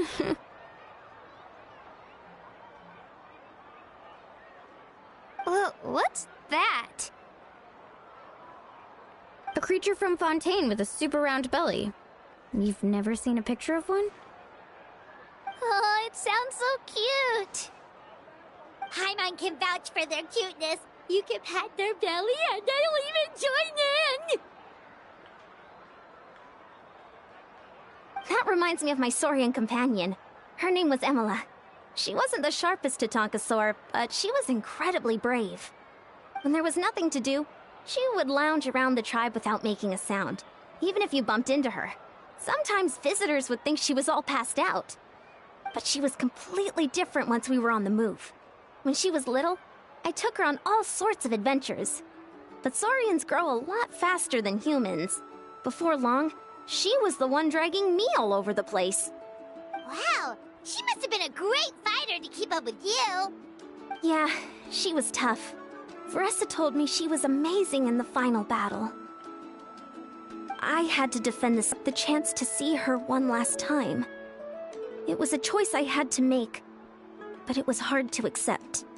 Sorry, I didn't mean to bring down the mood. I'll just get to the important part. I actually saw her in my dreams the past few nights. It felt so real, like it was really her. She gave me a ride, and we traveled all around Natlan together. We were both so happy. Wait, now that you mention it, I've had dreams of Auntie Atea. She was her typical self, brave and stern, always with that indescribable warmth.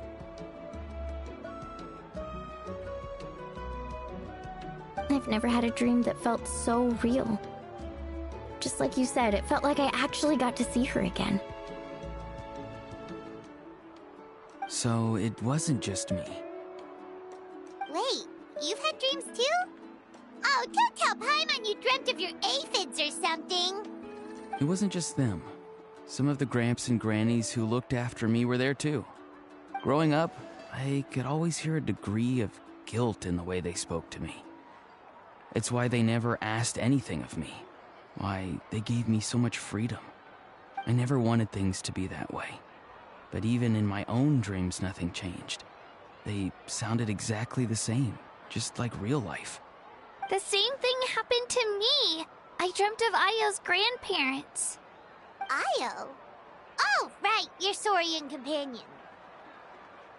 Io's grandparents fell to the abyss during the battle, so it's been really hard for him. He's barely been eating.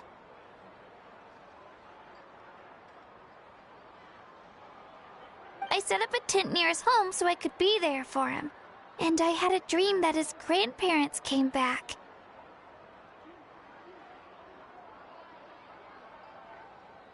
I was so happy. In the dream, Io seemed like his normal self again. But it was only for a moment, and then I woke up. In real life, Io is still struggling. He barely sleeps or eats. But it's all right. I'll be there for him.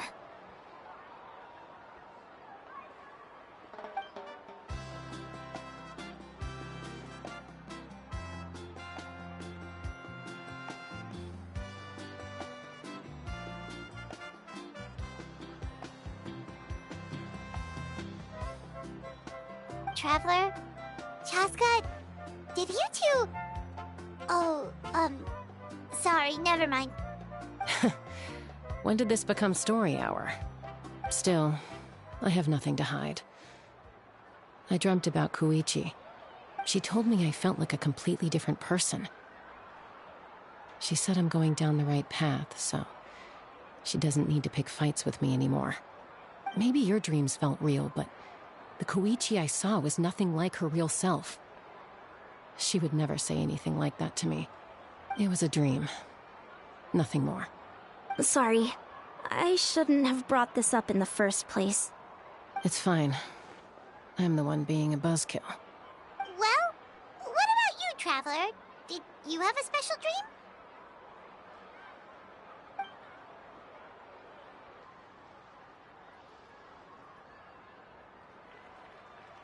You're kidding. The captain? Does that mean you have some kind of secret connection to him? No, of course not! Maybe the Traveler's dream is a different kind of phenomenon. I may know the cause of the dreams. At the end of the battle, I launched a special kind of night war by using the power of the Divine Throne. Its great power allowed the Ode of Resurrection to bring back all casualties, independent of the time of victory or the possession of an ancient name. In addition, the power of the Divine Throne revitalized the souls and memories within the Night Kingdom, allowing them to take the form of their past selves. Even after the battle, that effect still lingers. That's why those you lost were able to reappear in your dreams.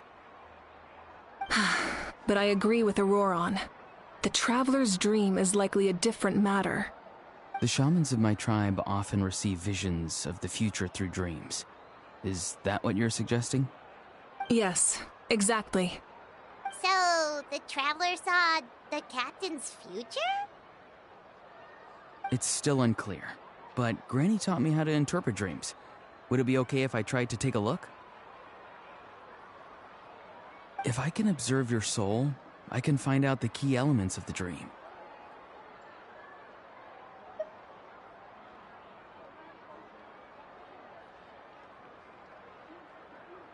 You're thinking of the Dendro Archon, right? My tribe's power over dreams is nothing compared to that of an Archon. Observing the dreamscape requires a ritual and can only reveal static images. We also need the full cooperation of the dreamer. Otherwise, the process could be used to violate the privacy of others. I also have a fairly good understanding of the ritual. What do you say, Traveler? Should we start the preparations? Then I'll start getting ready. We'll carry out the ceremony somewhere else.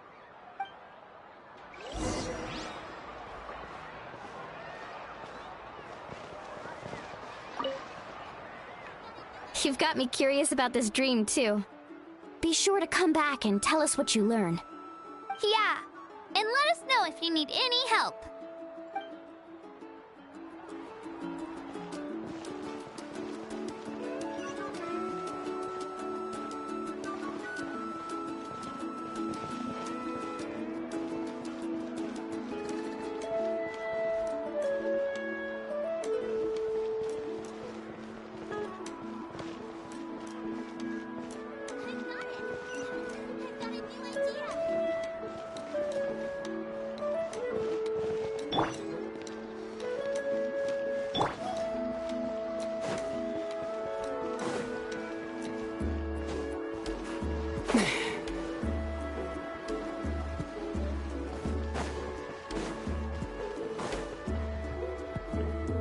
I never knew you could make it this way. This formula is new to me. Your granny never taught you about incense making? No. She usually just lists off the ingredients and tells me to follow the formula. Then you still have a lot to learn from her.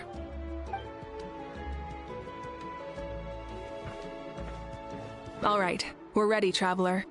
Once you head inside, you'll fall into a brief sleep. Auroron will interpret the dreamscape, but you won't feel a thing. That's right. Everything's all set. So, you just need to take a nap? Sounds easy enough.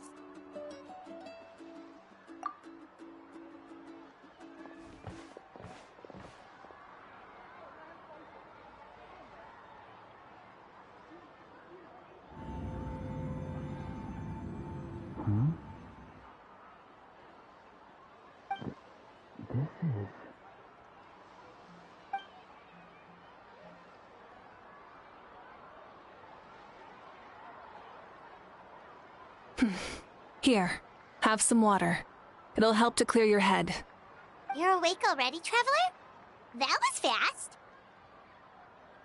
It was enough. What did you learn, Auroron? The person next to the captain. I've seen him before. He was the one who tried to possess me back at the ruin. Huh? It was him? Guthred, right? The military doctor? So you know that name too? Yeah, the captain told us about him when we were helping Ian-san.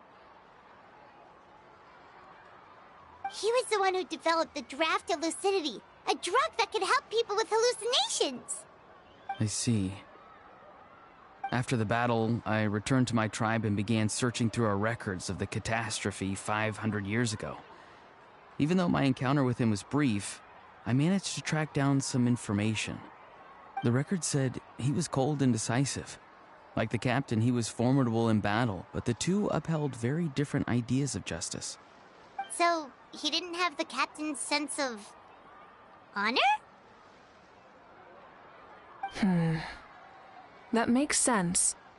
The best partners are those who complement each other. Wait, if there are records of all this, that must mean the captain was famous in Natlan. Yes, but unless he brings up his past, few are likely to make the connection between a Fatui harbinger and Thrain, one of Natlan's legendary heroes. Guthred is also a respected figure in our nation. The story of how he sacrificed himself for Natlan is a pretty famous tribal legend. But there's still something I don't understand. I'm the only one who saw him. You shouldn't be able to dream of someone you've never met. And yet, the figure in your dream looked exactly like him. I don't think that's a coincidence. I believe what the Traveler saw was Guthred's soul. But didn't he die hundreds of years ago? There's no way his soul could have survived that long. Maybe he found his way to the Night Kingdom for a little bit. No. The Night Kingdom only accepts the souls of Natlan. It's always been that way. The Ruler of Death likely wanted to prevent the Ode of Resurrection from being abused. When I was with the captain, I could hear something coming from him. Souls that were not his own. I heard voices of sorrow and pain, sometimes faint, sometimes strong. Wait, are you saying the captain has had Guthred's soul inside of him all along? That's the part I don't understand. Ordinary people shouldn't be able to carry the souls of others. It's only possible for me because my situation is unique. And even then, you saw what happened. The Lord of the Night's voice triggers a violent reaction in those with fragmented souls. I even checked his soul myself. It's resilient, radiant, and entirely in one piece. Maybe it has something to do with Guthred then. It's very possible. It's still too early to tell, but the continued existence of Guthred's soul is likely the key to figuring out the captain's true intentions. I agree. The captain never revealed anything to you? The two of you worked together for quite some time. No, he rarely talked about himself. We were united in our efforts to save Natlan, but it never went beyond that.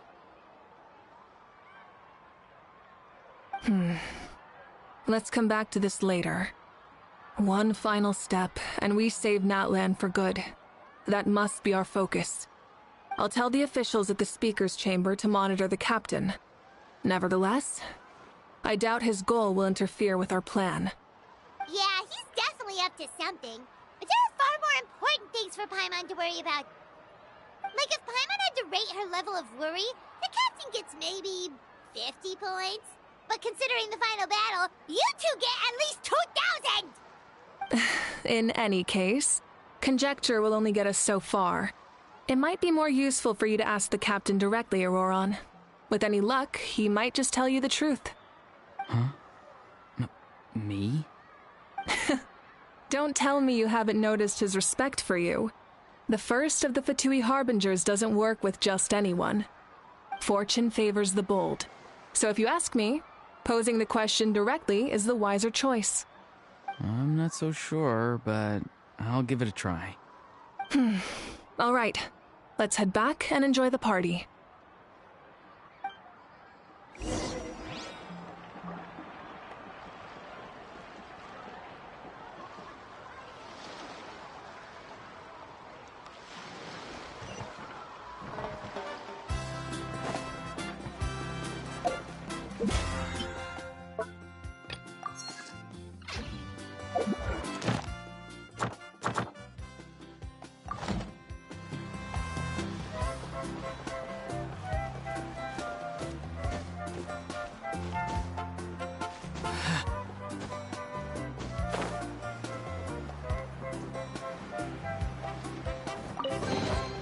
Is this an answer from this world?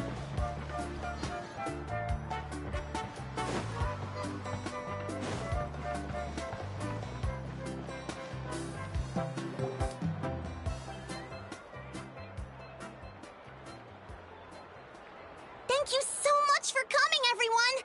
As this gathering comes to a close, let's hear it for the Pyro Archon and the Traveler one last time! Good luck. You've got this! For Natlan! Thank you, everyone. Today has meant so much to me.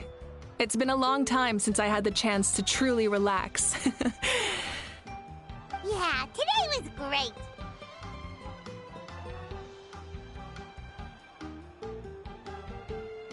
Well, that concludes the send-off. Everyone is free to go.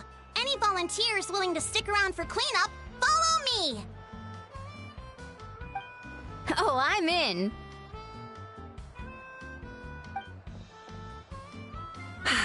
All right, I'm gonna head back to the stadium. I'm sure there's a lot of work to make up at the speaker's chamber. Wait, what happened to taking a break?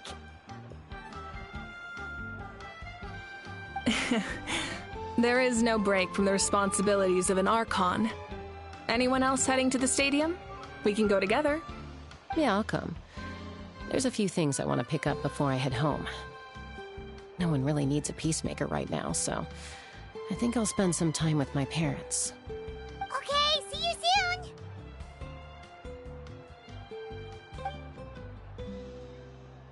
Time for me to head back too.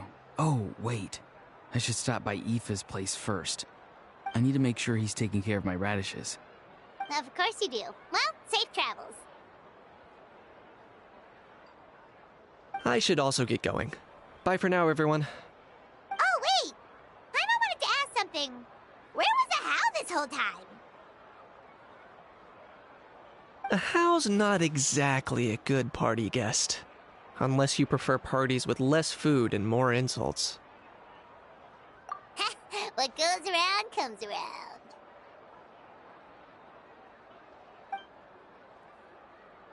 I'm gonna go too. Good luck with your ancient name.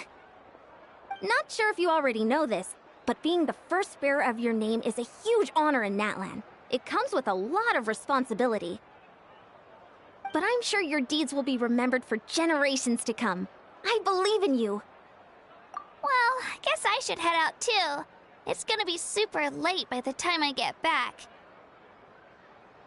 I think I'll go see Shilonin. She's probably done with your ancient name by now. I can check for you.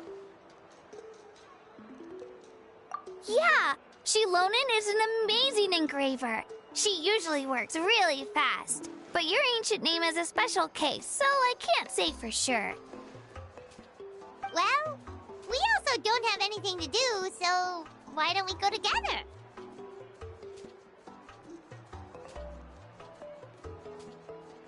Oh, it's okay. I'm not alone. Turbo Twirly's with me. Still, if you want to check on the progress, we should definitely go together. Getting an ancient name is such a special moment. Woo! Let's go!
I'll protect us.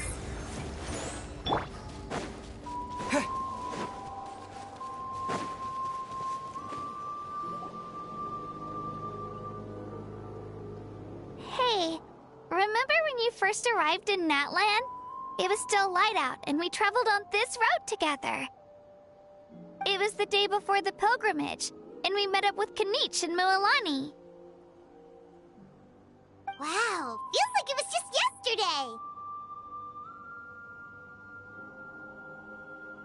Yeah, you saved me from the Night Kingdom, you helped us win that battle against the Abyss, and the final battle is just around the corner.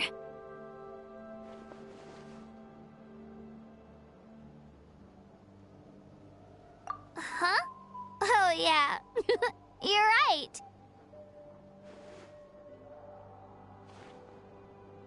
I was so nervous the night before the pilgrimage, but your words of encouragement made me feel a lot better. I slept so well that night, and earned the best score I've ever had in the pilgrimage. So, if you're nervous, traveler, maybe I can encourage you this time. I've learned so much from you, but I doubt I can return the favor.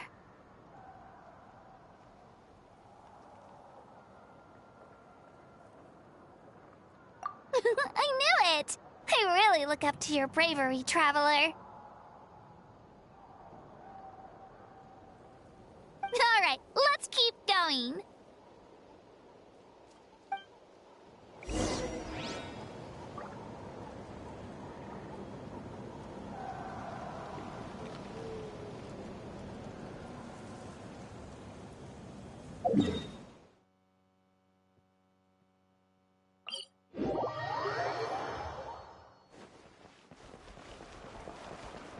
Ad Astra Abyss. Thank you for completing.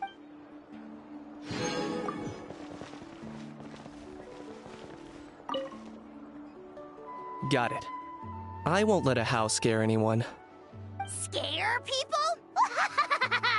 Know that the almighty Dragon Lord's mere presence is an awe-inspiring thing! Awe-inspiringly pathetic? Nietzsche! What did you just say? Oh, look who crawled out of their hidey hole. Here to scrape up some work? Too bad, too bad. All the lucrative gigs are already under the purview of the almighty Dragon Lord, and we... Ignore a how, traveler. If you'd like any commissions, I can recommend you some. Right. And if you need any help, just ask. Help? Oh, how noble, how high-minded. How about you?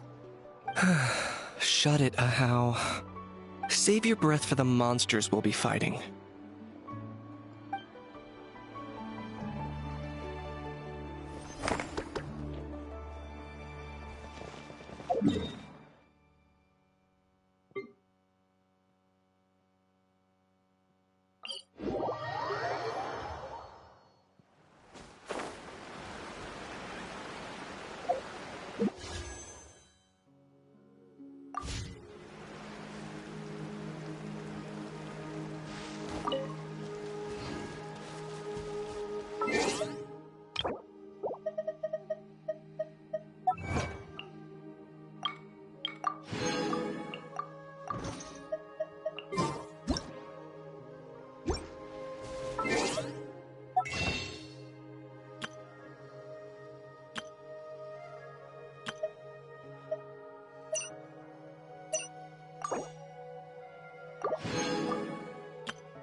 This is where we met Toto, isn't it?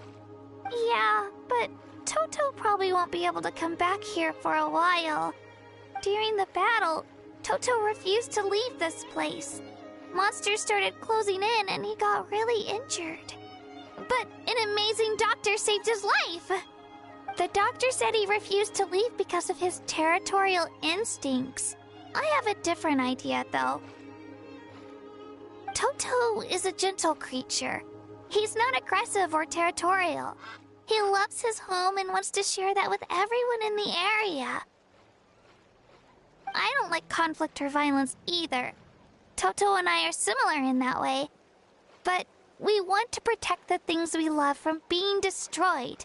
So, we chose to fight. Love is an extremely positive and powerful emotion, but sometimes it comes with pain. That's what my dad always says. Now I finally understand what he meant.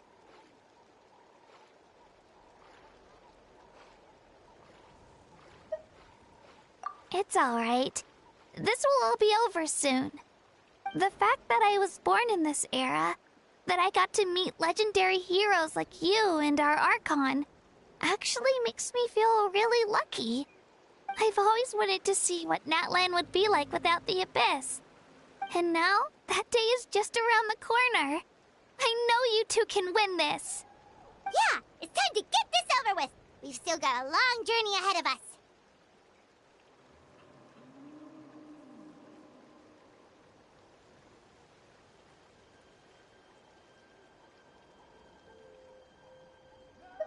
Come on, we're almost there.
Wait, that's Hanwi. Hey, Hanwi, doing here? Oh, let me introduce you. This is Aya's mom. Hello!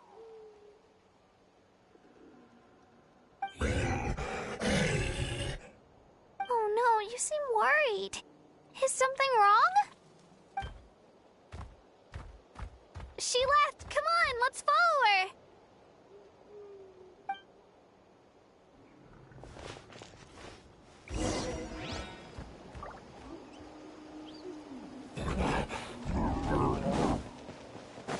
She's really freaking out. What's going on?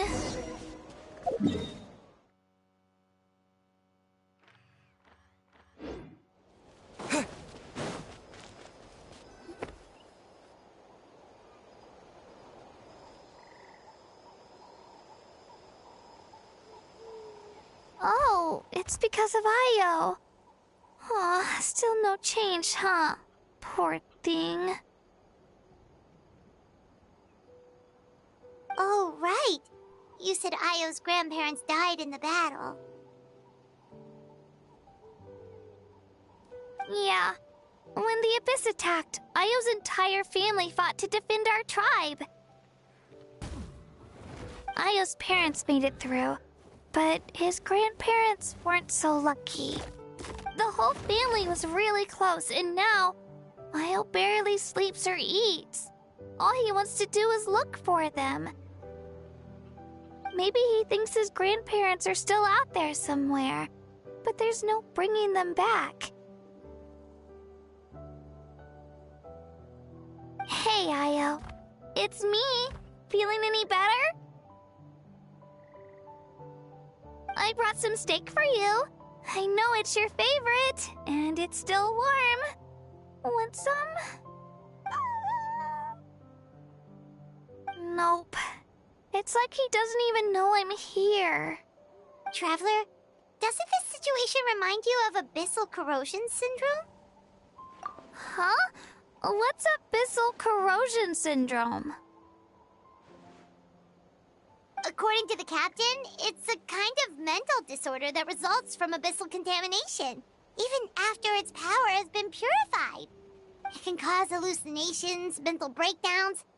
It's really dangerous. That does kind of sound like what's happening to Io, but I don't think he was contaminated by the Abyss. It's hard to say for sure. Still, abyssal power was everywhere during the battle. Maybe it affected him indirectly. It's possible. Yeah, that medicine was really effective against the worst cases. Since we don't have any other options, should we give it a try?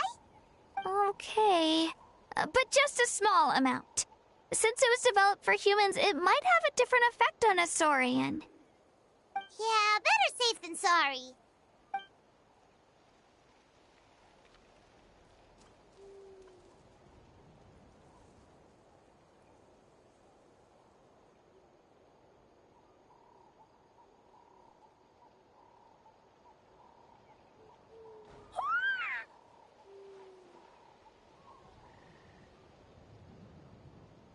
You're okay? I'm so relieved! Thank you so much! That medicine is amazing!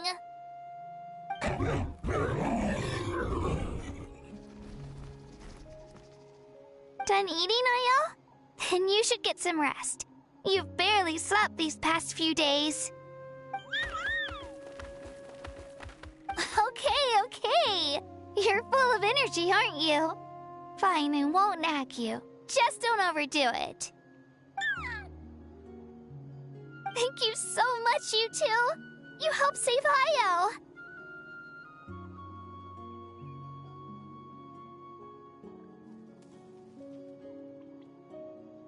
Could you share some of that medicine with me? I want to be able to help someone else if I were to run into a similar situation.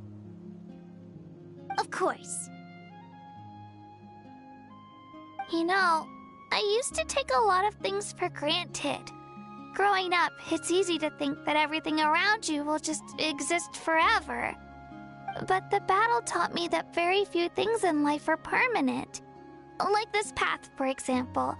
It's the same one we walked before, but now the view is completely different. It makes the things we love even more precious.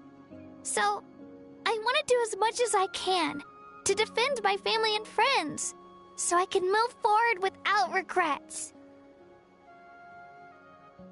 Actually, that's something I learned from you. You really taught me a lot. Yeah, you're so talented and strong. Practically a star pupil. Really? So you think I'm doing a good job? I've been a good disciple? Or a student? Or,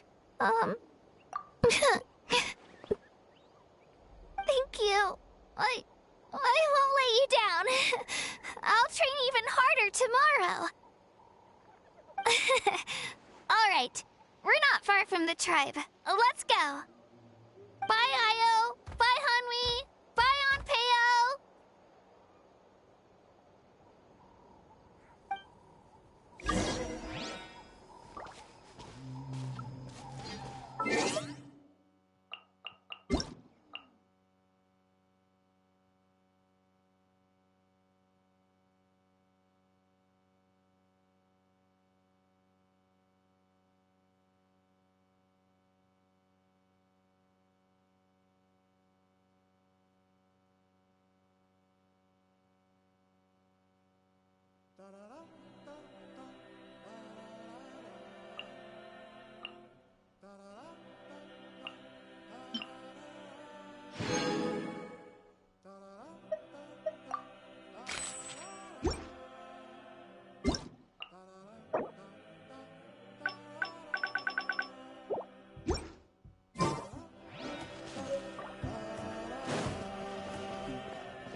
Burn it down!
It's been several days now.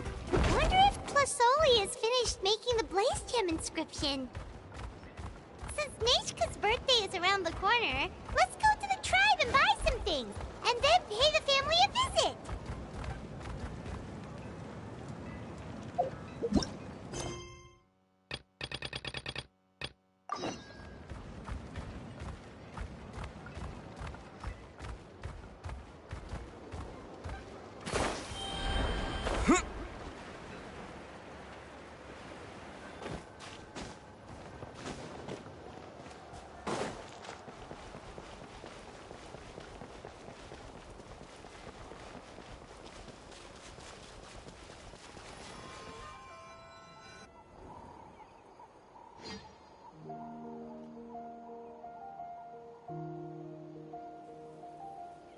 We're here. That was quite the trek. After you visit Shilonin, you should come over for dinner. You can stay the night, too. I'll help my parents get everything ready. We wouldn't want to impose. Let's see how things go with Shilonin first. Totally up to you. You're always welcome. Bye!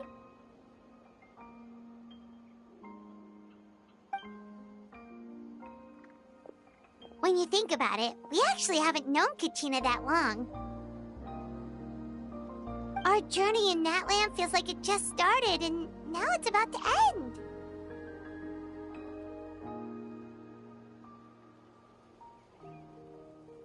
That's true. We'll just have to add them to the itinerary. All right, time to go check on your ancient name.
Shilonin, good thing you're here.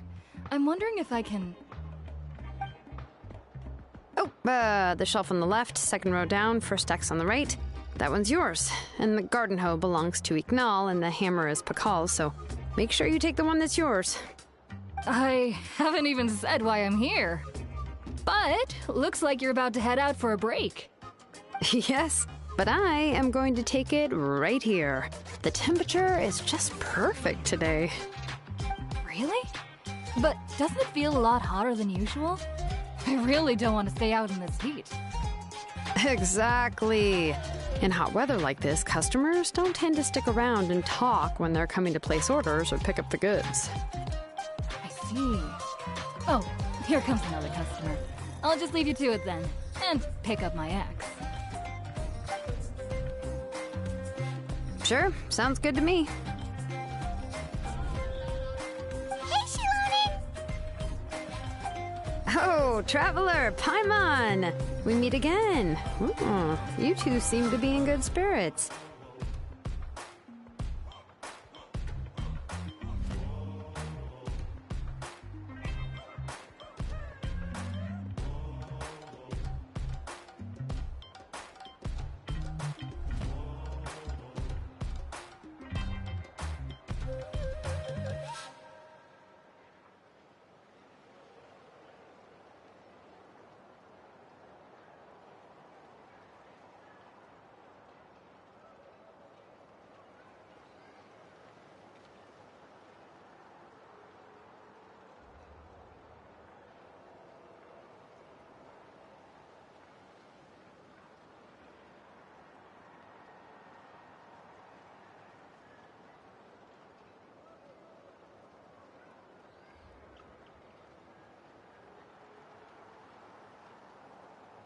How's your Pilgrim's Chronicle been? Run into any issues?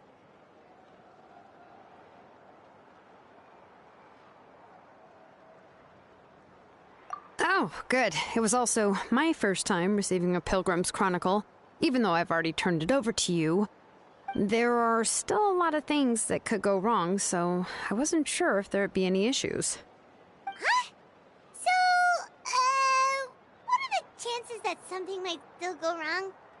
Well, less than the chances of Mualani accidentally falling off a spirit way, I'd say. Oh, well, that definitely would never happen.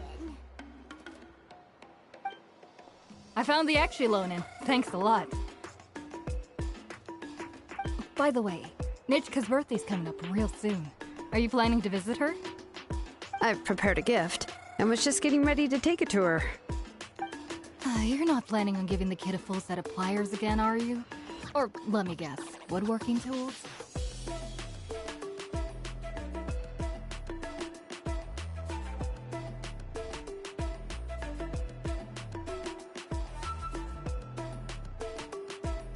Yeah, that's right.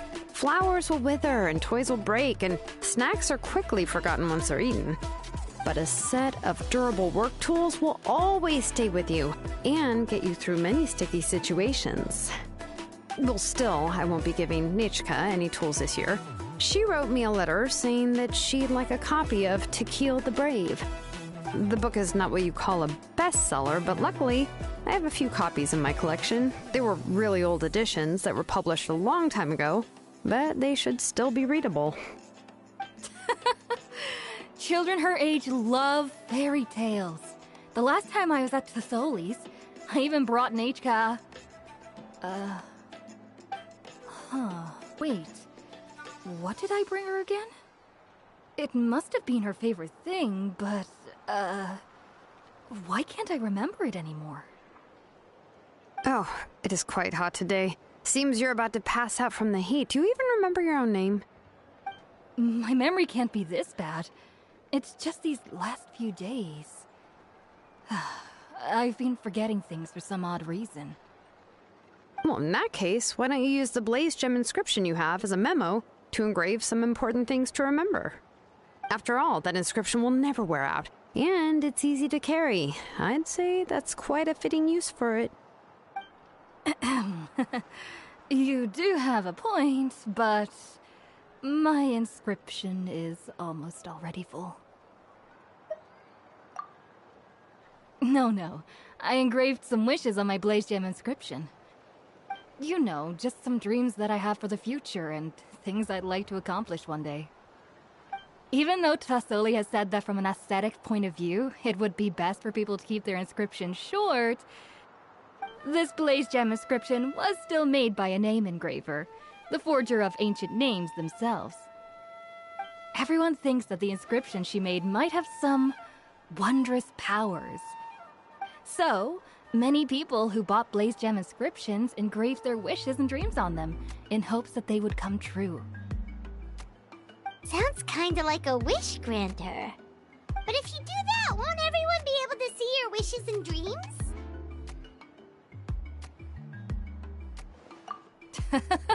Don't worry. We usually ask Thesoli to add the inscriptions for us. She has a unique method of engraving. With her method, the light must be at a certain angle in order to see the text. Without the right angle of lighting, the Blaze Gem inscription will just look like a pretty stone. That's true. In the end, a Blaze Gem inscription is essentially just a piece of rock. It doesn't have the power to grant people's wishes. Making wishes to it is like shouting into an echoing valley. The only one who will answer is yourself. But using it as a journal for your wishes is also fine. Carrying them with you and taking a look from time to time can be a good source of encouragement. Well, as long as you don't suddenly change your mind and want to take your wishes back, that is. These things are extremely durable. It would take a lot of effort to change the words. And I don't think anyone would willingly part with it either. They're not cheap, and you'd just be filled with regret. Still, it's really strange. Given Auntie's skill, how could it take so long for her to make one? Oh, well, I hope someone didn't give her an idea of making fewer and selling for more.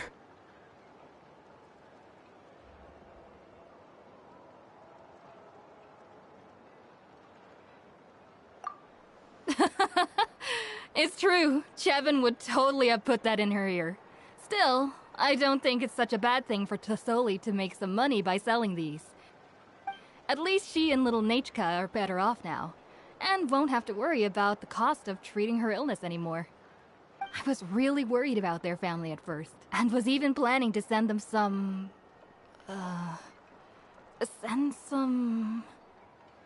Huh? What was I planning to send to Nichka again? This memory of mine.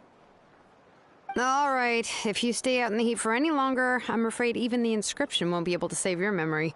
You should, go back. Yeah, get some rest. Right.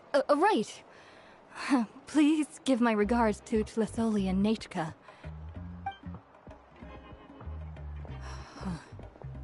What's going on? Maybe I should go talk to Ernly to get some medicine. So you'll be going to Nichka's birthday party too, Shilonen? Oh, perfect! Then let's go together! Oh, yeah, sure, but I didn't expect you to know Tlisoli too. She hasn't been coming to the tribe much lately, so how did you get a chance to talk with her?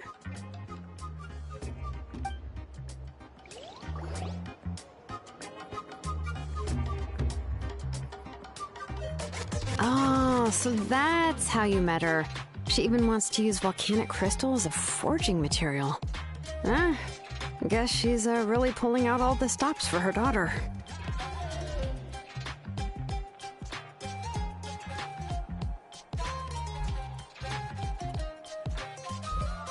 Then let's just go and ask. Come on, I want to give her the book anyway. Huh? Wait a second, our birthday gift's supposed to be a surprise?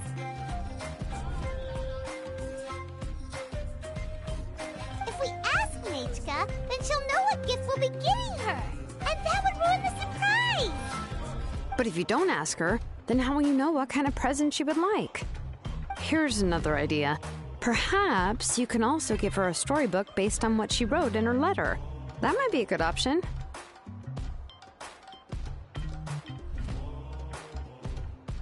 But shouldn't we give it a little more thought? If we all give her books, it might seem like we didn't put much effort into it. Shilonen, have you really never asked her what she would like the most? There must be something else she'd like besides books. Unfortunately, no. Nichka's illness has kept flaring up over the past few years. Apparently, she couldn't do anything during that time other than rest in bed. She didn't even have the strength to talk to anyone. It wasn't until recently that she started to recover from her illness and regained strength to write letters to others. Anyway, there's no need to overthink it. Worst case scenario, I can split the book into 2 volumes and we can each give her one. No, that's terrible! That would really look like we didn't try. Let's just go ask Nichka. Even though it would ruin the surprise, we could at least get her something that would make her happy. Anyway, could you tell us a bit more about the book that you're getting her? Is it really that unpopular? Well, it's a little difficult to explain. You see, there are actually 2 versions of To Kill the Brave. The premise of the book is pretty straightforward. It's basically about a set of twin brothers working to defeat a demon lord. But after defeating the demon lord, the older brother, To Kill, discovers that the king's spirit has possessed his younger brother, Remok. In the ending of the original story, the older brother kills his younger brother to defeat the demon lord, before jumping into a volcano.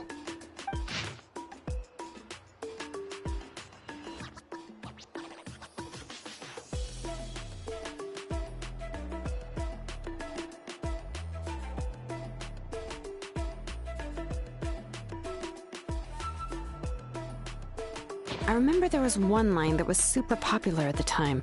If I still remember right, after being possessed by the goddess Coatlicue, Remok said, "I do not wish to see your blood be reduced to ash, but I have seen the light of your heart and spirit.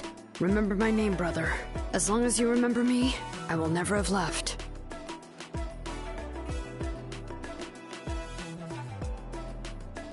The other version was released only recently.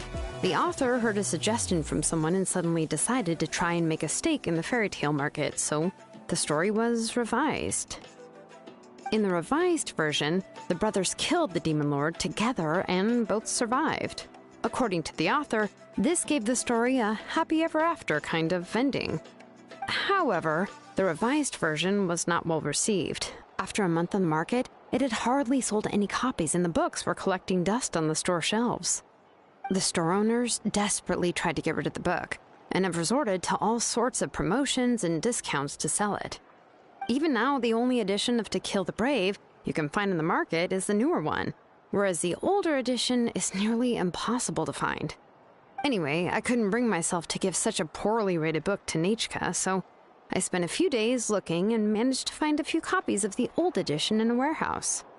I picked out a copy that looked relatively new and wrapped it up as a present for Nechka. If you're interested, I can give you this extra copy to read. The pages are pretty old, though, so please be gentle with it. Oh, and here's a copy of the newer edition, too. They gave me a free copy when I went to buy some chocowaddle. So that's how they're trying to sell off the book. Could it really be that bad? Even Paimon's curious now.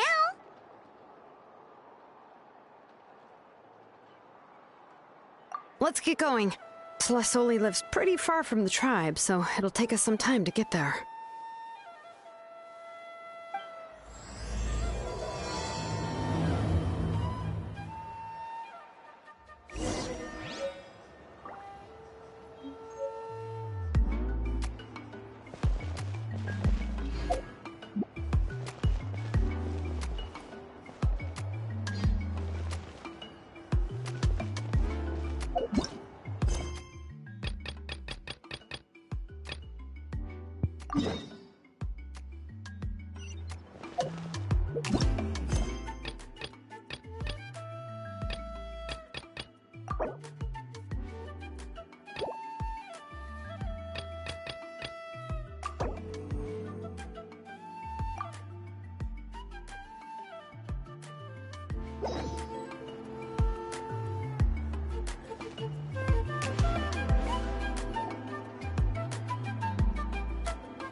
Oh, it's you two.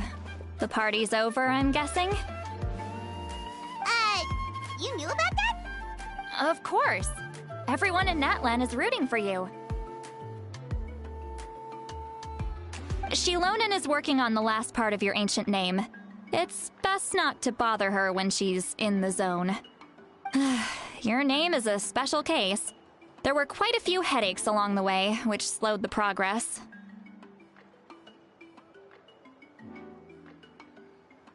I told Shilonen if we hurry, we might make it to the feast in time to snag the last round of barbecue.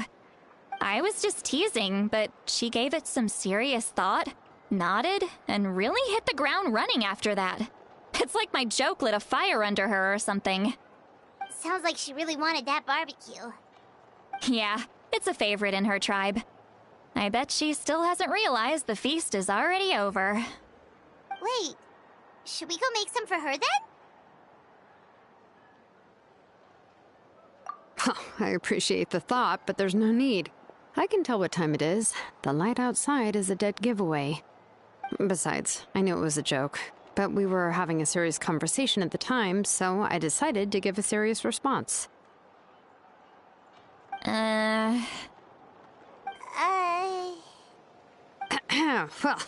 anyway, I have something more important to show you. Here, take a look. Wow, it's your ancient name! Tumaini, a name surfaced from the very bottom of the River of Souls. It means hope. A light to guide us through the darkness, like the stars or the moon. It's a perfect fit. Amazing! Does this name come with a cool chant like the others? Of course, but that'll come later. The Traveler is the first bearer of this name. Those words will emerge naturally during his journey. Once you return triumphant from the battle, I'm sure you will have fully understood why the Lord of the Night chose this name for you.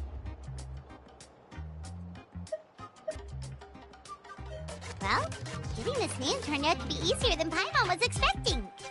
It all came down to the Lord of the Night's power. This situation is the first of its kind. Heck, I doubt we'll ever get a chance like this again. Imagine receiving that much help from the Lord of the Night only for our most trusted engraver to fail. That would have been so embarrassing for humanity. Well, success was never a question. You just like to make things seem dramatic. It's all those novels you read. Hey, it's not like I wanted you to fail.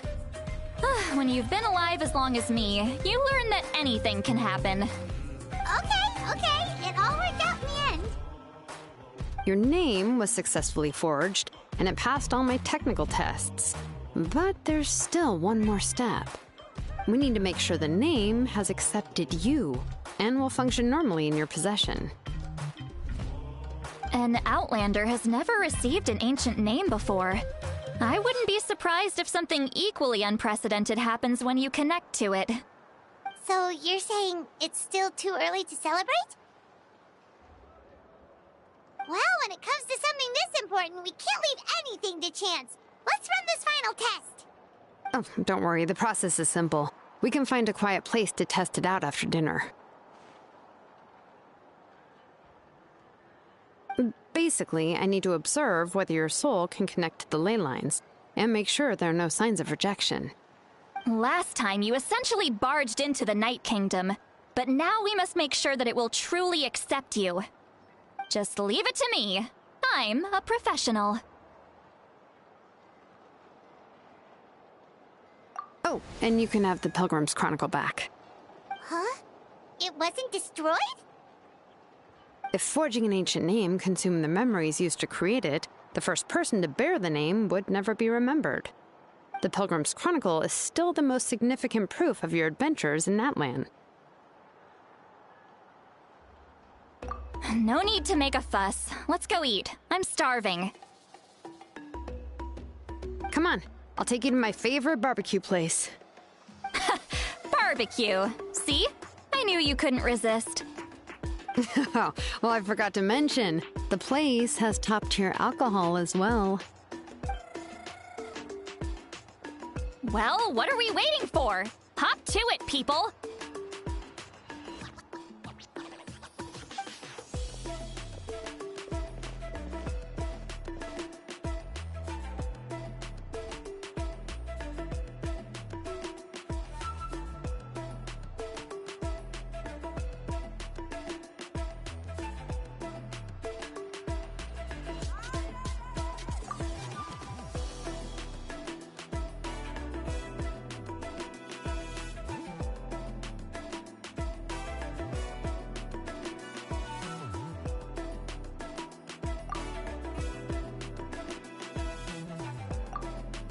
Is something on your mind, Sweet Lolly?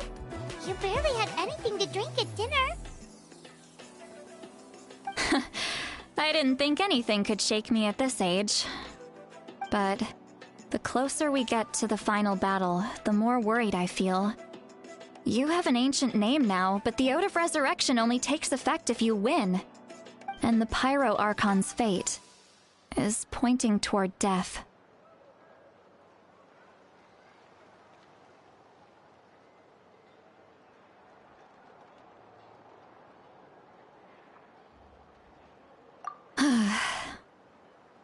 I believe in you. And thank you. Your words mean a lot. All right, I'm ready. Oh, is, something wrong? No, not at all. Sweet Lolly just ate too much. Yes, that's right. So I should really walk it off. Come on, let's run the final test.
end of our legacy.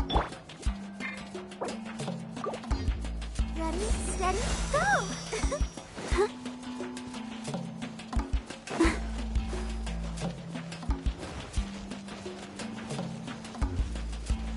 Let the show begin.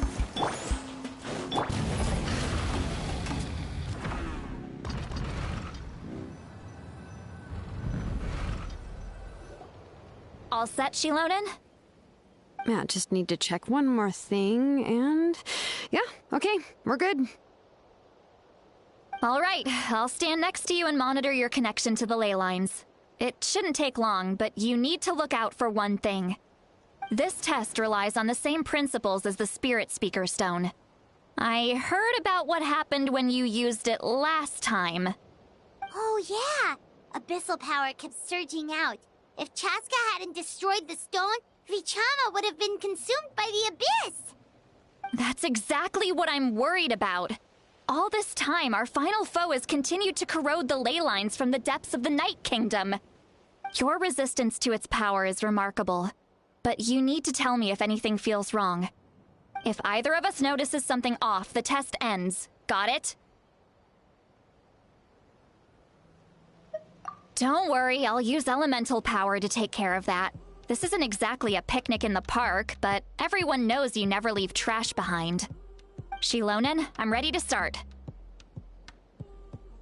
Paimon, give us a little more space. Oh, okay. Let's do this.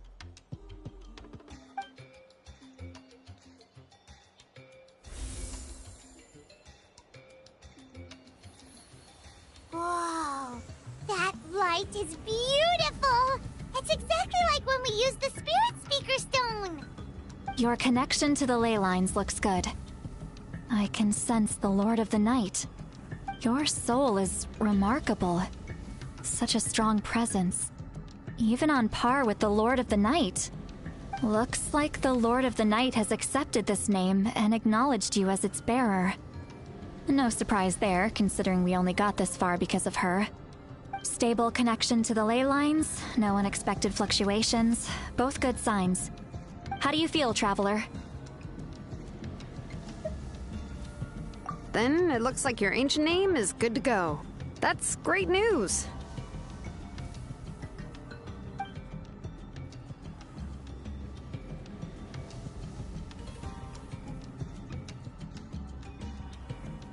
Wait, look, something's coming! No need to panic, Paimon. The damage to the ley lines has allowed these soul-like beings to leak out onto the surface. It's just because of the ritual.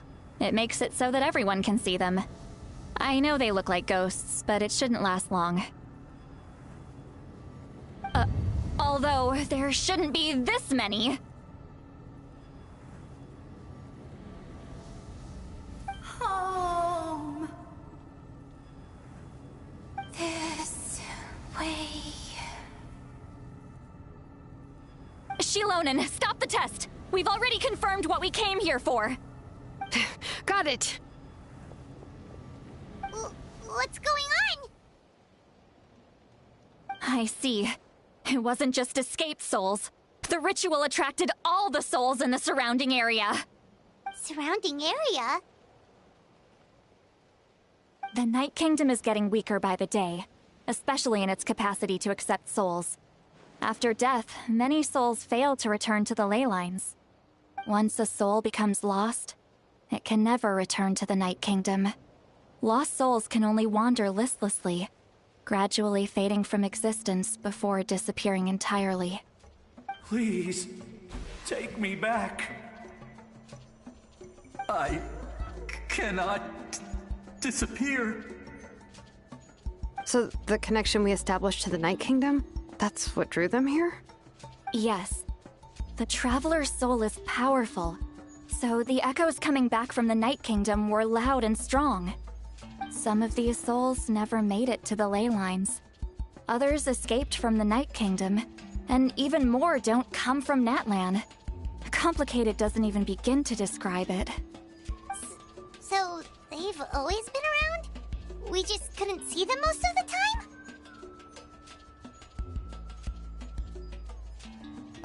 We can try. Returning souls to the ley lines usually requires a complex ritual, but we don't have time for that, and neither do they. That's exactly why my people turned to vessels like Auroron. He has a remarkable ability to perceive souls. Even after the failed ceremony, he made it his mission to travel around Natlan and return as many souls as possible. But most of the time, having the ability to perceive souls means watching them wither in agony. Completely powerless to stop it. So you're saying there will always be those that we can't save? That's right. But saving some is still better than saving none at all. After all, souls that disappear can never be reborn. That has to be true loneliness. The knowledge that you've been abandoned by the world, even in death. Yeah, we should try to save whoever we can!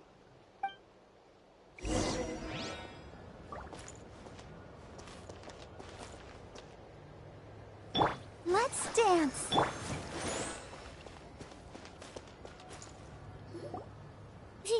Vichama, is that you? Oh, I know you. I didn't think we would meet again, especially like this. Using the Spirit Speaker Stone meant so much to me. Thank you, Citlali. I finally had the chance to say that in person. Enough of that. What happened to you? Wait, you're from the Scions of the Canopy? During the battle, your tribe was... It's okay. The battle finally gave me the chance to fulfill my dream. Back then, I missed my chance at the Night Warden Wars. I wasn't about to let that happen twice. I scouted the location and direction of the attacks, so I could tell Chief Wyna the safest way to evacuate. Those with grappling hooks escaped through the air. Everyone else banded together on the ground to break through the front. But people needed information, so I stayed behind until the very end. Oh, you're a true hero. Thank you, but that's not why I did it. I did it for the future of my tribe and the future of Natlan. The battle gave me back my sense of purpose. That's all I wanted.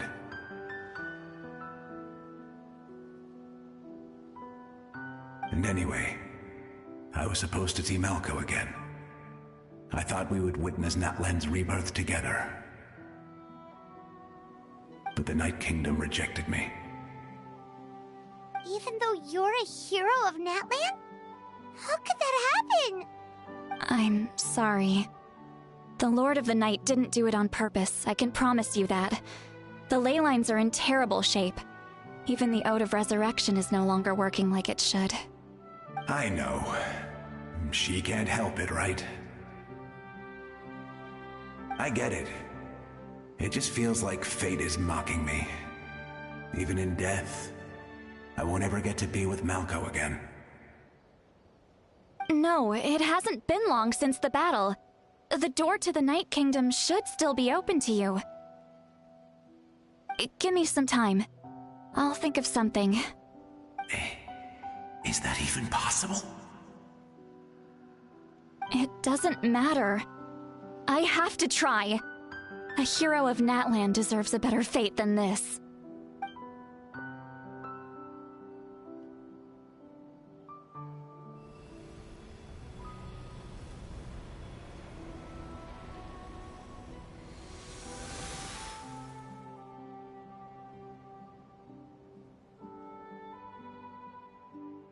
This feeling.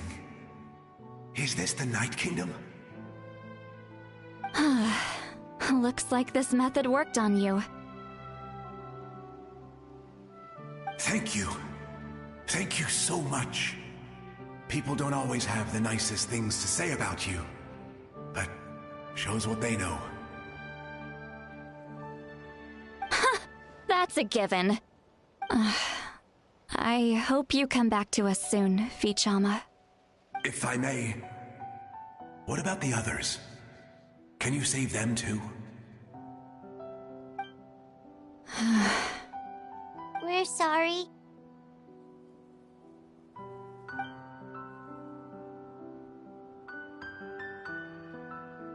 Don't apologize. You're doing everything you can. This isn't anyone's fault. Let this land bear witness to my final wish for this world. From now on, may every soul in Natland find haven and home. I promise you, Vichama. I will not abandon the ley lines to their fate. Thank you. People like you are the true heroes. Goodbye.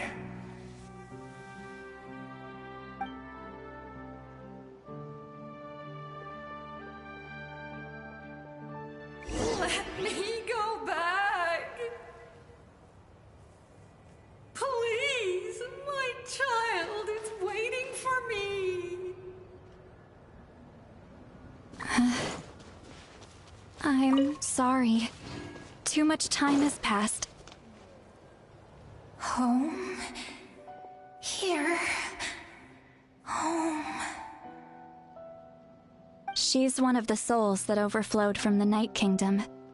She can no longer go back there. Home. Home. We're sorry.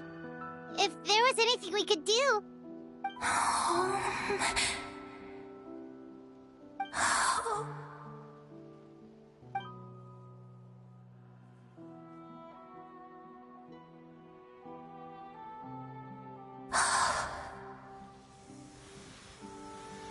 She's at her limit.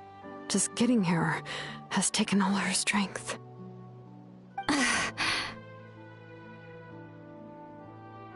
Let me go back. Let me go. The Night Kingdom isn't responding. That means its doors are closed. I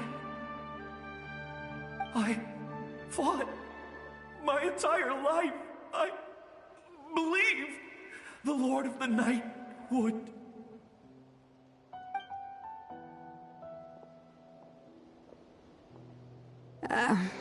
I'm sorry. The ley lines are overwhelmed, and the Lord of the Night has no strength left. Me. Who am I? Does it even matter who I am? Of course you matter! Wait! Absolute helplessness. That's what he felt in his final moments. I could sense it. I'm sorry.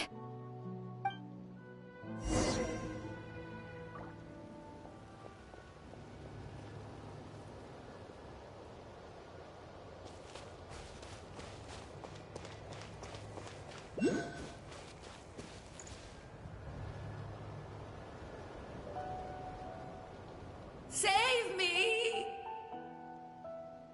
Don't worry. I can help you. Just hold on.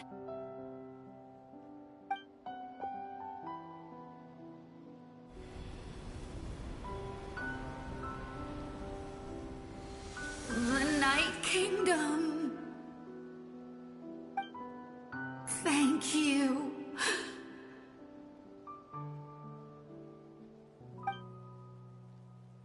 Oh, you must be from the Masters of the Night Wind. Would you tell me your name, kind soul? Seat Lolly. Seat Lolly. What a beautiful name. Dazzling, just like the stars in the sky.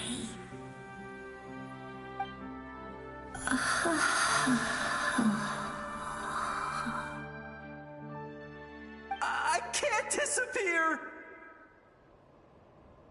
It hasn't been long since he died. I can still try to save him. I can't. I can't. What Watch out, Sea Lolly! The Abyss is corrupting him! Disappearing! You are...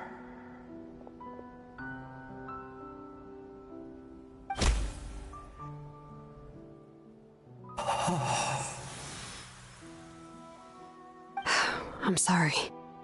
The Abyss has corrupted his soul from the inside. Even if we could send him back to the Night Kingdom, it would only make the situation worse. I know. If we were just a little quicker, we could have stripped away its power. But it's too late. Let's go check on the others.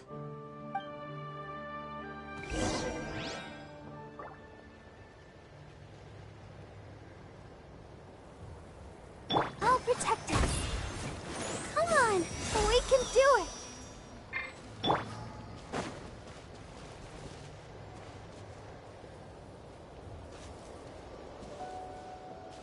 Oh no.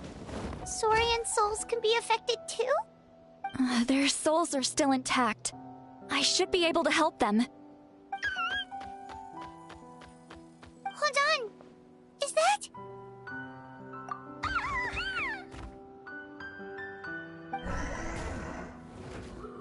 That's right. I recognize him, and the two souls next to him should be his grandparents. Kachina told me about what happened. Well, it all makes sense now. Io could barely sleep or eat because he sensed the presence of his grandparents. That must be why he looks so happy right now. They're finally reunited.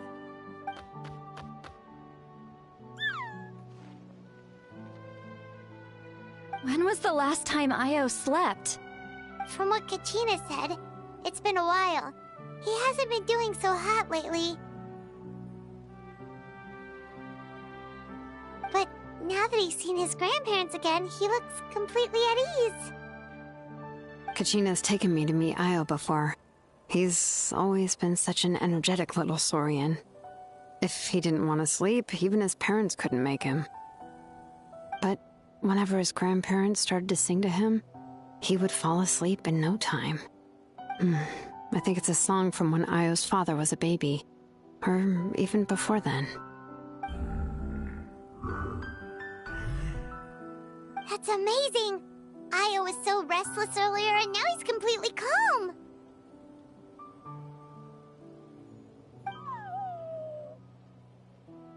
Io can finally get a good night's sleep. Still, it's not like this can go on forever. No, their time is running out. I have to send them back to the Night Kingdom before it's too late.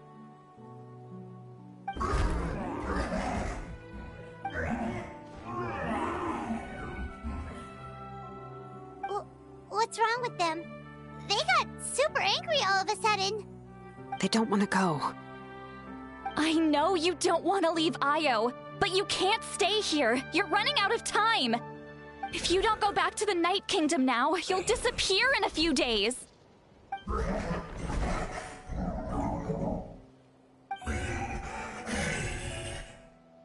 They've made their position clear. We want to stay by his side, no matter what.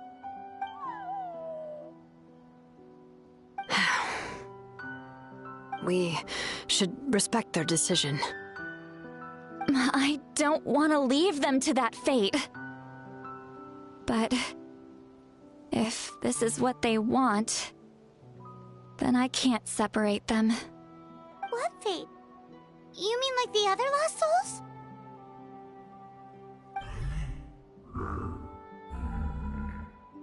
Yes.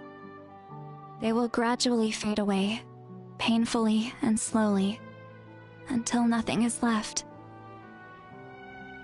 But that is their choice.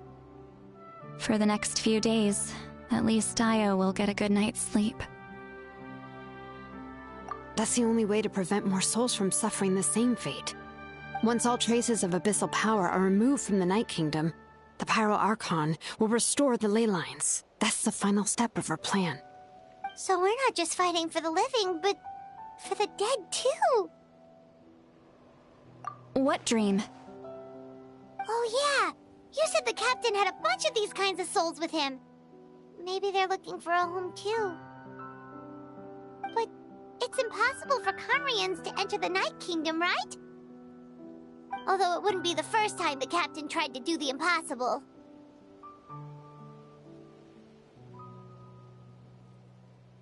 Even in its fully functional state, the Night Kingdom can't accept foreign souls. It's completely isolated from the ley lines of other nations. In theory, that means Conrian souls shouldn't be drawn to the presence of the Night Kingdom. Something strange is going on. One thing's for sure. It seems like the captain wants to help these souls. Well, he usually keeps his cards close to his chest. If we want to know what he's up to, we just have to wait for him to act. Anyway, let's focus on the final battle. That's the most important thing right now. I will. Good or bad, happy or cruel, we always have to face the truth. Reality doesn't change just because we choose not to face it. I just wish I could have done more. So many souls, and I could barely help. I'm so sorry. Hey, don't apologize. None of this was your fault. I guess you're right. If we want to end this, we have to tackle the root of the problem. The ley lines. It's just another reason why this battle is so important. Traveler, before you set off, remember to give your ancient name to the Pyro Archon. She will introduce it to our people and explain its meaning. And then, the rest is up to you.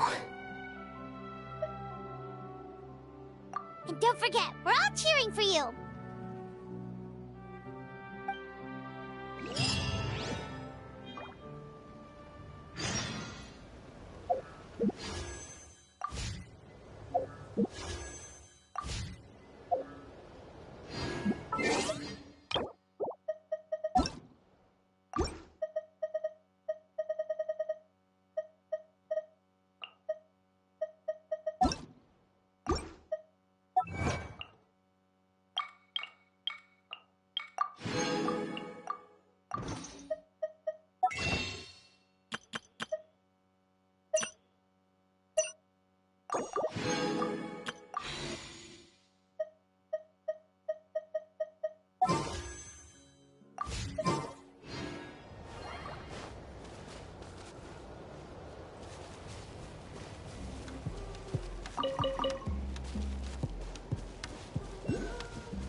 The day of the final battle is here.